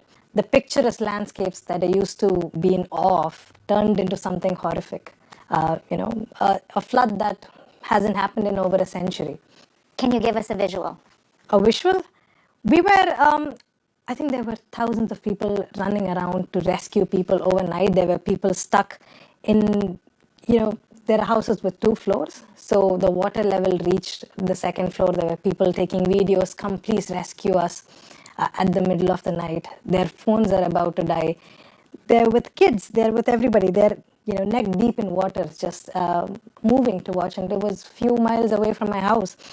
And at that point of time, a lot of young people came to support our state to, beat this disaster. And in one instance, which is post the floods, there was a cleanup that happened in a forest. I was part of it to, one, raise awareness and also to clear as much trash, especially plastic, from that area as possible. And this really, really moved me. And one thing that I found in common in a forest is the amount of plastic straws I collected. I decided to start a campaign after that, and within 2 months, we collected over 15,000 signatures on paper from young people across the state. We met the Chief Minister, handed the petition over, did so many campaigns and everything, and this was so successful beyond my imagination. And this was the time I was just about to move to Australia to do my bachelor's, which was my dream. But within a year, I realized I can make much more impact back home. I decided to drop out, come back to India, set up my foundation. And it's been 4 years and more, and we have been doing amazing work. And just recently, we were accredited by the UNEP as well. Congratulations, that's huge. Thank you. Yeah, so from your experience, what opportunities and challenges do you see in young advocates driving change. I think you have heard from our stories now. What have you seen on a global perspective? Maybe if you can share. Happy to. I mean, it's interesting to me and also deeply upsetting that both of your journeys started with a spark, an experience that was deeply personal, that affected your perception and your potential for future experience in the world. To me, this opportunity is the moment to say, climate is a crisis of equity, and equity is certainly the challenge that vulnerable communities have faced, but it's also an age equity issue. I told you the story about my daughter when we were just starting this, and it's about the world that you are living in and the world that we're inheriting. And so I find a lot of strength and inspiration from some of the incredible youth leaders that I've learned about, watched, seen, had the pleasure to meet. I had a chance in our offices in New York to interview a woman called Aisha Siddiqa, who really talked about her experience as someone who lived in a community that was coastal, vulnerable, and how it had both impacted her community in New York, which you would think in New York City this wouldn't be an issue. But I almost didn't make it here because of the floods that happened on Friday, which were waist deep and weren't as perilous as Kerala, but something that we don't usually see on a daily basis. And so she talked about that challenge. And the thing that really stuck with me from that discussion is she ended our dialogue by saying, everyone in this room has someone that they're going to love on this earth in 2050. And so that moment was like, this is exactly why we need to do this work. This is why, as a foundation who just released our first climate strategy and our first holistic strategy in 110 years of being around, it just felt like this is the moment to make sure that we are in this fight, that we are supporting communities, building greater climate action, better decision making, helping people understand the behavior changes and patterns that they can take on to help this. And really ensuring that we bring youth and we engage with youth at the table, not just as tell me what you think, I'll listen and I'll go do it, but how do we actually partner together so that when you look back in 20 years, the planet looks the way you want it to. And it has the opportunity both for you and future generations that everyone before us has had. So, Akhilesh, tell me, share one significant challenge you've faced in your climate action efforts and how you've managed to overcome those challenges. Working as an organization, working definitely on inclusion, coming back to the fact that disprivileged communities have a lot of issues, and when you leave them aside of decision making and when you create policies, you're actually moving ahead. But at what cost? You're not exactly making any change on the ground for the people who actually need the change, to happen. And along with that, I think the challenges of being a young person and starting the movement itself, the solution is the fact that at a point of time, the stakeholders realize that the amount of dynamics that we can bring in and the different perspectives that we are able to bring in really holds a lot of value, and at the end we are included in the decision making process. There's going to be a huge change that happens. So I think the support that we definitely get from people like you really propels us ahead. That's pretty relevant to the today's scenario, and this brings me to the next question that Akhilesh mentioned about the multi-stakeholder approaches. What in your experience should be the participation of youth in the multi-stakeholder and collaborative partnerships when we talk about climate change and climate action specifically? We should be sitting side by side at the table. I think that's one of the key parts of the equations that we need to bring into the dialogues, especially around climate, is the deep recognition that the future is yours, and we should work together in shaping a future that you are excited about, that you see opportunity in. I think the other voices at the table that we also need to see represented are the ones that don't have as much of a voice or aren't often there. I just came from our Asia exchange that our team put on. We had probably about 100+ different people there. And one of the reflections at the moment was, how do we bring more communities in? We keep saying we're going to help communities. Have them at the table. Make sure that we have women at the table. Make sure that we have Indigenous communities at the table. So the voices that aren't as represented on a regular basis should be there, representing their interests. One of the projects that we've worked on probably for the past 2 decades is bringing clean energy to communities as an opportunity for economic development, equity, just to be part of the modern economy, because all of us have a mobile phone. One of the things that we saw when each community was given a light bulb, and when women had a chance to decide where that light bulb was, they put it in the center of the home. When men had a chance to put the light bulb where they wanted it to, it was on the porch. And what we saw in the places where women had a chance to make that choice, we saw children have an opportunity to learn more at night. We saw women have a chance to increase their own income as well as household income because they could work after children went to bed.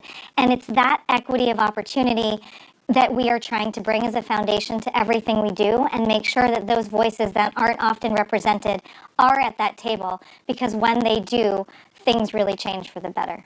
One of the things that we need to continue to strive towards as a foundation, as a community of people on the planet, is this idea of a climate resilient world, one where people have access to good food, where that is nutritious for them, nutritious for the planet, that they have access to economic opportunity where they know they can provide for their families, that they have a chance to grow and learn and have access to finance so that they can grow their businesses, have access to healthcare so that they can stay healthy.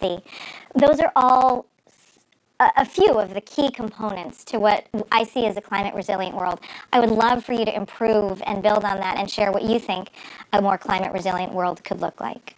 I think if I can picture a climate resilient world in the future, it would be where the humans are living in harmony with the nature, where we have made great strides toward achieving the ecological balance, and we have made great contribution in saving the natural conservation as well, and maybe we can see the comeback of endangered species as well, you know. Also, I would like to mention about the mindful consumption than just being the consumers of anything and everything that we don't even need at first place, right? So that's my imagination of climate resilient world, and I think that if we all come together, achieving this would be one day a reality.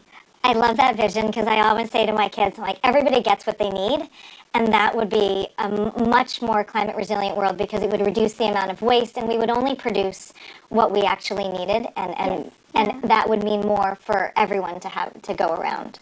Okay, which book or movie related to climate change has impacted you the most? While growing up in my childhood years, I was a huge fan of WALL-E, the Pixar Disney movie, and I think that gives us a great sense of reflection if we again look at the movie, that how we as humans have failed ourselves and literally turned our planet into trash, that robots have to come and save the planet, and we have to move to entirely different space altogether, right? And I think it's very inspirational and true to today's scenario, because it gives us a sense of introspection about what we are doing to the only planet that we have.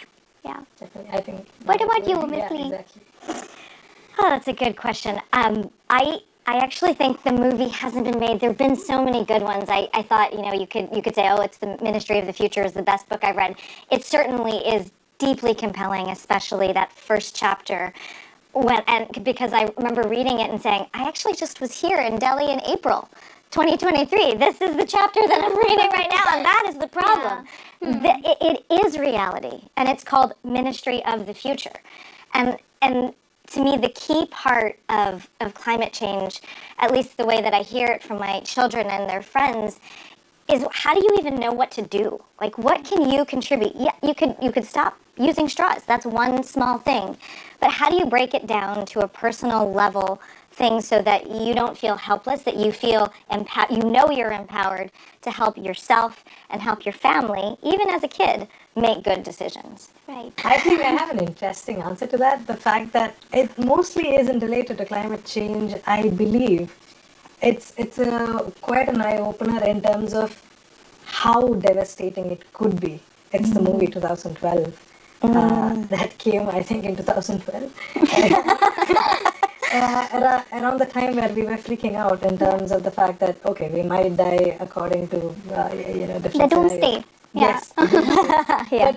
But there was a collective sense of fear and, something that you could see in the fact that, okay, what do we do in terms of, and 2012 as a movie visually captured sort of the essence of how much destruction can we expect, it might be so exaggerated in terms of how it could be, but then it gives us a visual to go back into what we should remember in terms of what could happen to climate change. Yes. That's right. I think it's very important for us humans who have the tendency to forget about our actions to keep on reminding in order to introspect and look within, right? This just brings me to another fun question that I would like to first ask Miss Elizabeth and then maybe Akhilesh. If you had the power of one superhuman quality in order to bring a positive difference in climate change and to the world at large, what would that be? So tough to only pick one. Yeah. I would pick the power of time. Usually I want to jump forward in time, and to see what the world would look like, I'd actually say I want to go backwards. Yeah. And see if we could make different time travel backwards. I guess that's Back to the Future. Maybe they made a movie about that. But that would also give us a chance to say, here's what we know now. How can we make different decisions then so that we can actually be in a different place now? Yeah. But I'd love to know I had so many ideas of what this could be. So that was actually what I was going to say, Shika. It's like the movie hasn't been created because I could see all these cartoon superheroes of like super fans and cooling shields. What do you think that we should, what superpower would you want? I think if I had the power of one magical superpower, I would really want to remove all the plastic from the world with just single snap. Love it. Yeah, and I agree that plastic is great to a certain extent. It is helping us in certain ways as well. But as long as our oceans are thriving again, they are becoming clean, our food is devoid of microplastics and, plastic debris. What a world it would be. Yes. Yeah, so I think I would really like to have that superpower. About you, Akhilesh? Oh, okay. I would love to control somebody's mind or hear what they're thinking, and I would love to play this around with the policymakers. And be in the rooms and play with their minds. So what can happen on the next? That you can do in reality as well. I was like, I think there's a movie about that too. Yes. Yeah. Great question. All right, that brings us to yet another episode of Impact with Youth, where we had a very enriching discussion with Akhilesh and Miss Elizabeth. I really enjoyed deep diving into your journeys and hearing about your global perspectives. And it was such a fun discussion. Thank you for being with us. Thanks for being courageous. Thanks for fighting for our future. And we look forward to working with you. Definitely. Yes. And a happy International Day of Climate Action to all the young change makers out there. The future is in our hands, and it's a responsibility worth taking. Let's build a sustainable and equitable world for all. Thank you.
Sia, get ready for freshers.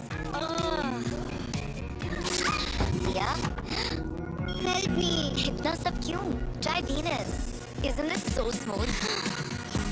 Avocado soap bars in Venus Comfort Glide that glide over every curve. Way too smooth, right? Instant smoothness. No pain, no hassle. Hello दोस्तों, मैं पूरा बात कर रहा हूँ fantasy lab से। और दोस्तों आप देख सकते हैं मैंने जो पिछले कुछ दिनों में जो विनिंग करी है आप यहाँ पे देख सकते हैं। और अगर एक चीज़ आपको बता दूँ, ये जो मेरी विनिंग्स है ओनली स्मॉल की टीम्स है और यहाँ पर तो मैंने बस इन्वेस्ट कितना करा है 35,000 रुपये। और अगर आप अभी सोच रहे हो कि आप यूट्यूब पे कर रहे हो तो दोस्तों यूट्यूब को भी यहाँ पे कर लो सब्सक्राइब और वीडियो के डिस्क्रिप्शन बॉक्स में आपको मिलेगा हमारा टेलीग्राम चैनल का लिंक। वहाँ पे आपको हमारा गारंटी का रिव्यू प्लेइंग अलाउंड ये सारी चीज़ यहाँ पे डिस्कस करते हैं। तो दोस्तों किसी लालच में आने से अच्छा है कि जहाँ पर सच्चाई से ऑनेस्टी से यहाँ पर को काम हो रहा है तो यहाँ पर हमारे साथ जुड़ो और एक बार काम वहाँ पे जाके जरूर चेक करना। अभी आईपीएल में आप देख सकते हो प्रॉफिटेबल है, अभी आने वाले टाइम पे हमारा वर्ल्ड कप रहेगा तो जल्दी से जाओ। यहाँ पे आपको लर्न और कहाँ पे ज्वाइन नाउ का आपको ऑप्शन यहाँ पे दिख रहा होगा तो वहाँ से आप यहाँ पे ज्वाइन करना हमारे टेलीग्राम चैनल से।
शॉट रेडी है सर। हमारा गर्दन छिल गया, इनको शॉट का पड़ा है। सर एक बार आप इसे ट्राई कीजिए।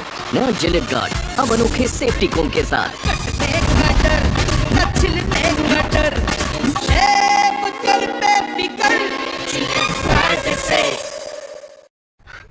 ब्रेकअप हो गया तो पैचअप करना बनता है। व्हाट्सएप कॉल ईमेल सभी पर ब्रेकअप हो गया। अरे मेरा तो ब्रेकअप पैचअप हो गया। बेबी से नहीं, HP प्रिंटर से। HP कस्टमर केयर अब व्हाट्सएप कॉल और वेबसाइट पर।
लड़की वाले आते ही भाग जाते। अरे अक्षय बेटा, इतना बढ़िया लड़का है पर कुंवारा। कुंडली में तो कोई दोष नहीं दिखता। दोष आपके शौचालय में। खुशबू वाले डिटर्जेंट से घिसते हैं। डिटर्जेंट की ना घिसाई ना खुशबू टिके। नया बेस्ट एवर छोटू हार्पिक डिटर्जेंट से 10 गुना बेटर। सफाई सिर्फ 5 मिनट में और घंटों में का। अब ये ट्राई नहीं किया तो क्या किया?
How long on this, Tim? Okay, I'm just gonna shut the door. Okay, hang on.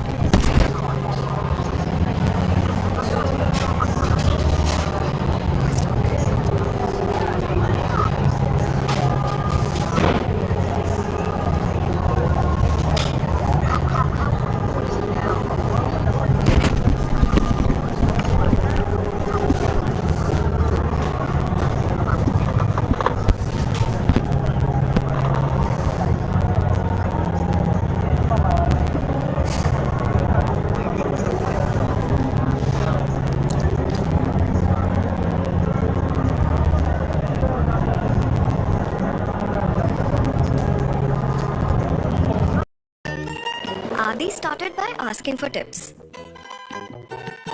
Don't water too much. Use only organic fertilizer. And soon enough, started sharing tips. Guys, found the best soil guy under Grover Road Bridge. Get more into what you're into. Facebook.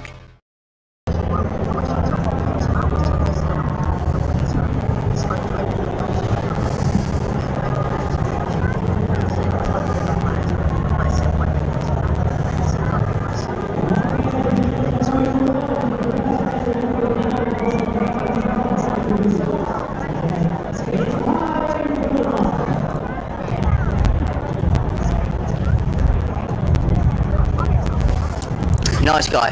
Yeah. Dry. Yeah.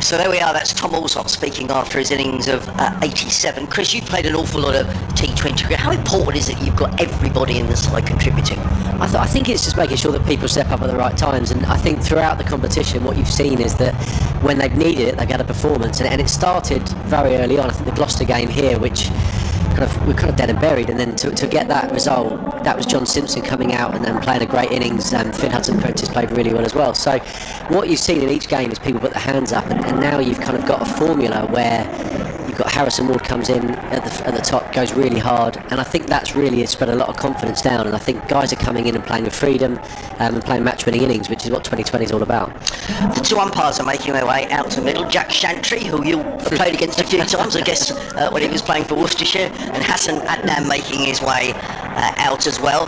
We could talk throughout the day, but how much? I mean, it is a Sussex revival, Chris. I mean, you know, in this I have to say, I've got to confess, I didn't see this coming in T20 cricket. I'm just getting over the cold sweat from seeing Jack Shantry coming to the bottom end, and when he used to kind of wobble himself up the hill and bowl at 65 mile an hour, he used to kill me. But yeah, it is what's so impressive is the way they're doing it. They've kind of gone from pretty low to kind of being the front runners, which it's such a big difference. It's not been a gradual change, and I think that shows the work that Fabi's done. I think it shows the work the captains have done and the whole group, the coaching staff. But probably the biggest thing, the senior players that have come in and the impact they've had. And I bumped into Danny Lamb and John Simpson, and those guys. People probably weren't shouting from the rooftops when they came over, but I think they've added a huge amount to the squad, and I think that the jump in fortunes is down to a lot of that. John Simpson, a player you would have played against. I mean, he's terrific. We're only 3 championship hundreds, but I just break off, Chris, because we're about to get underway, and it's going to be Simon Harmer who's going to bowl the opening ball of the innings. Pretty much packed. There's a few blue seats at the end of the ground, but the game is a sellout.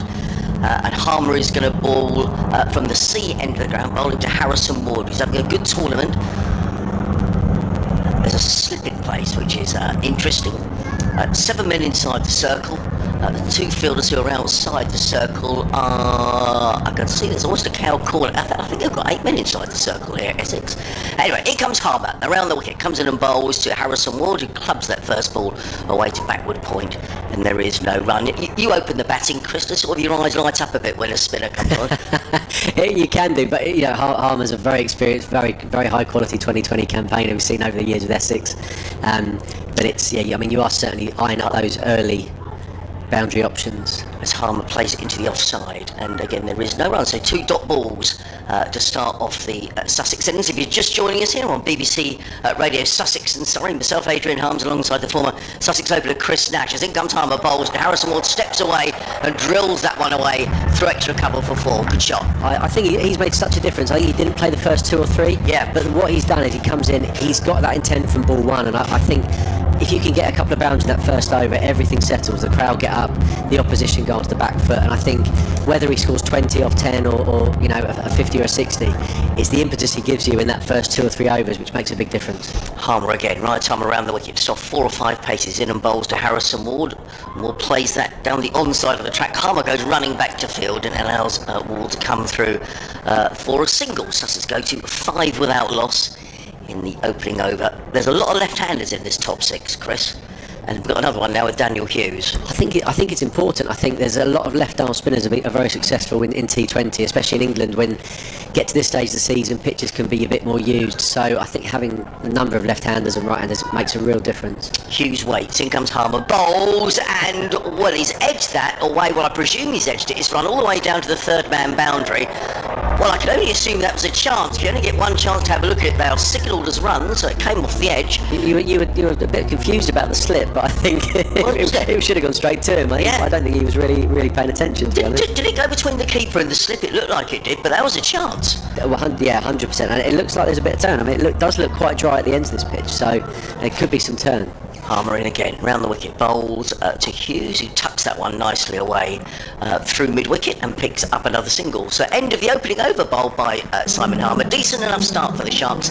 They are 10 without loss with both bats on 5. It makes such a difference. Suddenly you're off and running.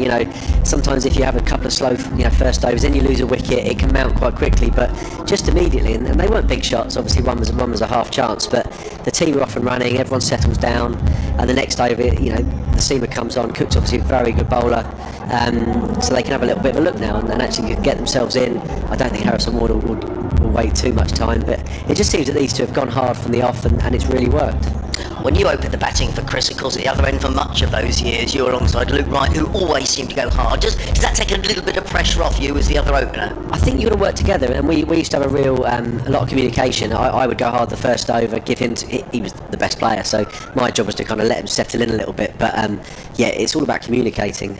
In comes Sam Cook over the wicket, bowls to Hughes, who clips this one nicely away through mid-wicket. They've taken 1, they'll come back for the 2nd. Good running by Daniel Hughes. In fact, it's very much a feature of the innings yesterday, particularly John Simpson, who was saying it's his birthday. He was like a hair between the stumps yesterday, Chris. 36. I mean, he's fit as 25-year-old. So, but again, he's a great example to all the young lads of how you can keep yourself fit and the hunger he's got to play at 36 and come to a new club and do so well. It's been great. Cook running in from the Cromwell Road end of the ground. Still a slip in place. He's in on bowls to Hughes, who plays exactly the same shot. This time it may go forward. No, it's going to be fielded just in front of the clock tower scoreboard. So a couple of nice shots, proper cricket shots as well from Daniel Hughes. He goes to 9 and Sussex 14 without loss. Yeah, I think with Cook he's going to look to bang a length. He's not going to mix it up too much early, and it might be that that Hughes has gone, actually I fancy this guy, I'm going to have look to get across my stumps and hit him over to the leg side. So generally speaking, I think you'll have bowlers that you think you can get hold of, and if you're working well as a pair, you'll say I'll go after this one and I'll go after someone else will go after the other one. Cook in bowls, and Hughes covers up, plays to mid wicket, just dabs it onto the leg side and picks up a comfortable single. Does Hughes, he goes to 10 the scoreboard's quick today. Sussex are 15 without loss in the second over. Essex winning the toss here on BBC Radio Sussex and BBC Radio Surrey, electing to bowl first. Sussex, who qualified for the quarter-finals last night, and it's all about now, can they secure a home quarter-final? To do that, if they win 2 out of their last 3, i.e. this game, then Somerset next Thursday and Middlesex here on Friday, they will have a home quarter-final. In comes Cook down the hill, bowls to Harrison Ward, who pulls that away. Is he going to get caught? No, it just bounces just in front of the fielder out there, who I think is Ethan Bosch, but it's pulled away for a minute. I thought it was going to be a chance. Was it one of those you should have gone for? I'm not sure. I mean, they're always tough because you think they're going to fly at you, and then you kind of be on your back feet. So yeah, it was just one of those. He clothed it a bit, so it didn't quite make it. But I think you're saying about obviously getting a home quarter final is important, but it's the momentum. They've had momentum. They've qualified early. Now it's about making sure they keep that momentum going into the quarterfinals. In comes Cook, bowls to Hughes, who plays this down the ground. That's a lovely looking shot, better shot than I thought actually. I thought it was going straight to the fielder at mid-on. In fact, it's beautifully timed by Daniel Hughes. The ball runs up the hill and he picks up a boundary. Lovely shot by Daniel Hughes. And in this over, Chris, 3 proper cricket shots to pick up his runs. Yeah, and again, you're seeing guys in form. I think Hughes has had a good tournament so far. I think all of the players have contributed regularly, so you're not seeing any of the guys in that top 5 or 6 kind of not having good tournaments. So everyone's in form, everyone's hitting the ball cleanly. Cook in again, bowls to Hughes down the leg side, and that will be signalled a wide by umpire Hassan Adnam at the far end of the ground. Yeah, Daniel Hughes, 370 runs at 33. You take that for your overseas, Chris? Definitely, and he does it in quite a quiet way as well. You don't really, it doesn't come out guns blazing, but he accumulates his runs at a really good rate, kind of you don't really notice it too much. So I just think having someone like that up top, obviously with what Harrison's done as well, and then actually all of that top 5 and 6 have contributed. James Cole's obviously been a revelation this year, so it's everyone's had their opportunities and taken them. Cooking again, the slipper's gone, comes in and bowls to Hughes, who's going to get runs, he's going to get a boundary. Well, that wasn't a great shot, but he's got a thick outside edge. The ball has gone where first slip might have been, but slipper gone, and that's the game, isn't it? If they kept the slip in, they might have had a wicket. They took him out, and Hughes gets an outside edge, picks up a boundary, he goes to 18. That's the end of the second over. The Sharks are 25 without loss. It's such a momentum game. You look at it, he's had 2 edges, they've gone for 4, and what you find sometimes in tournaments, you can get on a roll where you get those little bits that go your way, and sometimes you whack it and the guy puts his hand out, diving one-handed on the boundary. You think, how the hell's he caught that? And every stop, is a diving stop, and you can't get it through. And then other days, you inside edge a few and they go for 4 and you're off and running. So it just what it looks like is you've got 2 guys who are very confident, things are going their way, and that's generally how it rolls. Well, it's going to be Ethan Bosch who's going to bowl from the C end of the ground, the 3rd over of the innings, on a lovely sunny afternoon here at home. Adrian Harms and Chris Nash, the former Sussex and Notts opener, here with us on commentary. Really good to see Chris. Here comes Bosch, bowls, and Ward looks to pull that one away on the leg side. Goes down to deep backward square. They can pick up a couple of runs as Harrison Ward comes back. He goes to 8 and the total to 27 without loss in the 3rd over. It looks a good pitch, doesn't it? I mean, it doesn't look like there's any demons in there. It's not really moving. It seems like it's just sitting up, kind of. So short boundaries. Hopefully we'll see some runs today. Same pitches was used for the game in the week against Hampshire, and also for the Women's International here as well. As in comes Bosch, bowls, and he beats Harrison. Well, that's a good delivery outside of the off stump taken by Rosington, and there is no run.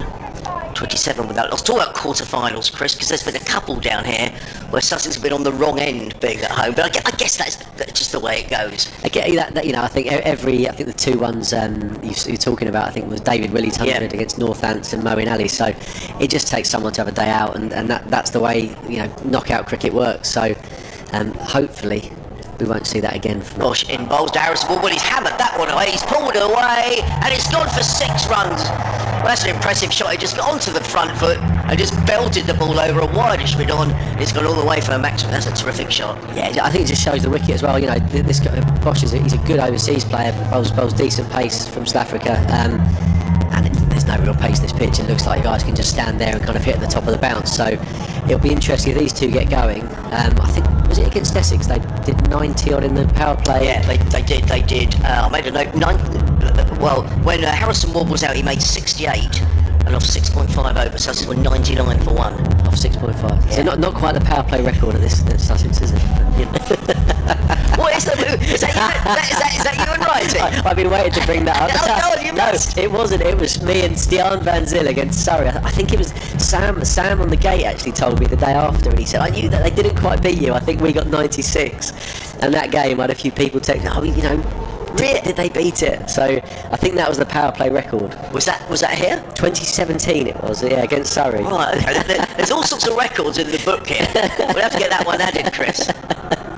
I could give you loads of records. I mean, they're only unique to me, but if we could just do a book, and I'll just chuck a few in. Well, if you'd have said who was your partner, I'd have definitely said Luke Wright. Exactly, and I try and tell Wrighty, I'm like, why did we waste all those years back together when Stiaan was much better up top? So Wrighty should have come in 6.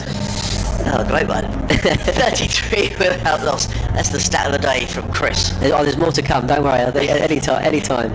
And they're all up here as well, because there's no piece of paper. Don't worry, they're all there waiting to come out. Here comes Ethan Bosch running away from us. A glorious afternoon at home. He's in bowls to Ward. He takes a step away to the leg side and clubs that into the covers. It's fielded by Paul Walter, and there is no run. And he's a player, Harrison Ward, who's sort of been a bit in and out the side over the last 2 or 3 seasons, Chris, but just maybe given a run in the side. Maybe that's what he needed.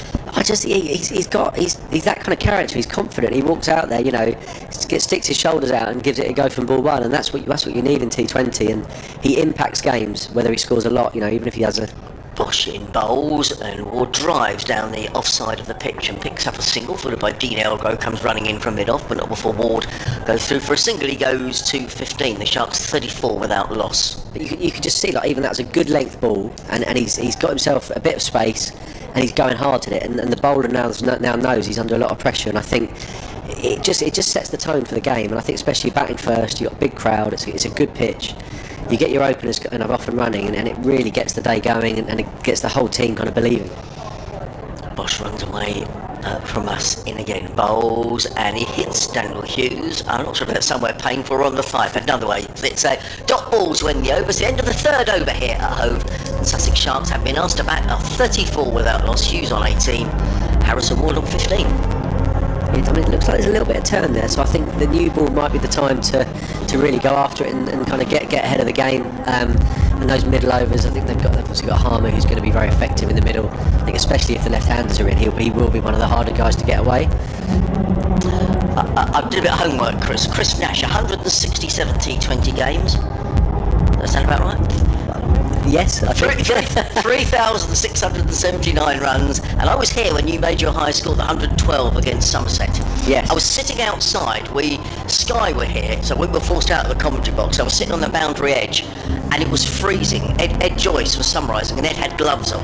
It was a really cold day. And he's from Ireland. He's used to the cold as well, so it's going to be Shane Slater, who's coming in from the Cromwell Road end. Right arm around the wicket, comes in and bowls to Ward. He's beaten outside of the off stump, taken by Rosington. I like to see a keeper standing up to the stumps, and it's a dot ball.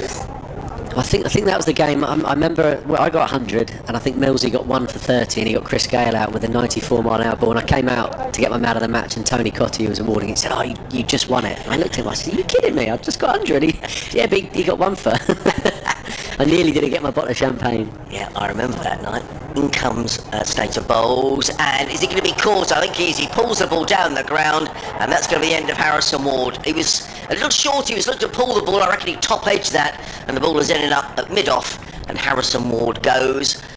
4-15, the first Sussex wicket goes down, 34 for 1. Yeah, and you know, you look at it, but that is the nature of the game, and that is the nature of how he plays. And he's going to have days when he gets 15 off 10, 15 off 12, but they're often running, and it sets the game up. And although he'll obviously be disappointed, and people might say it's not a high score, I look at it and go, he's got the game off and running. They're going at 10s. They're on for a good power play, and then Clarkey can come in, and it just buys the next guy a little bit of time to have a look at a few balls, and it just sets the game up nicely, I think. So obviously disappointed for him, and I'm sure he will be, but it is a good start.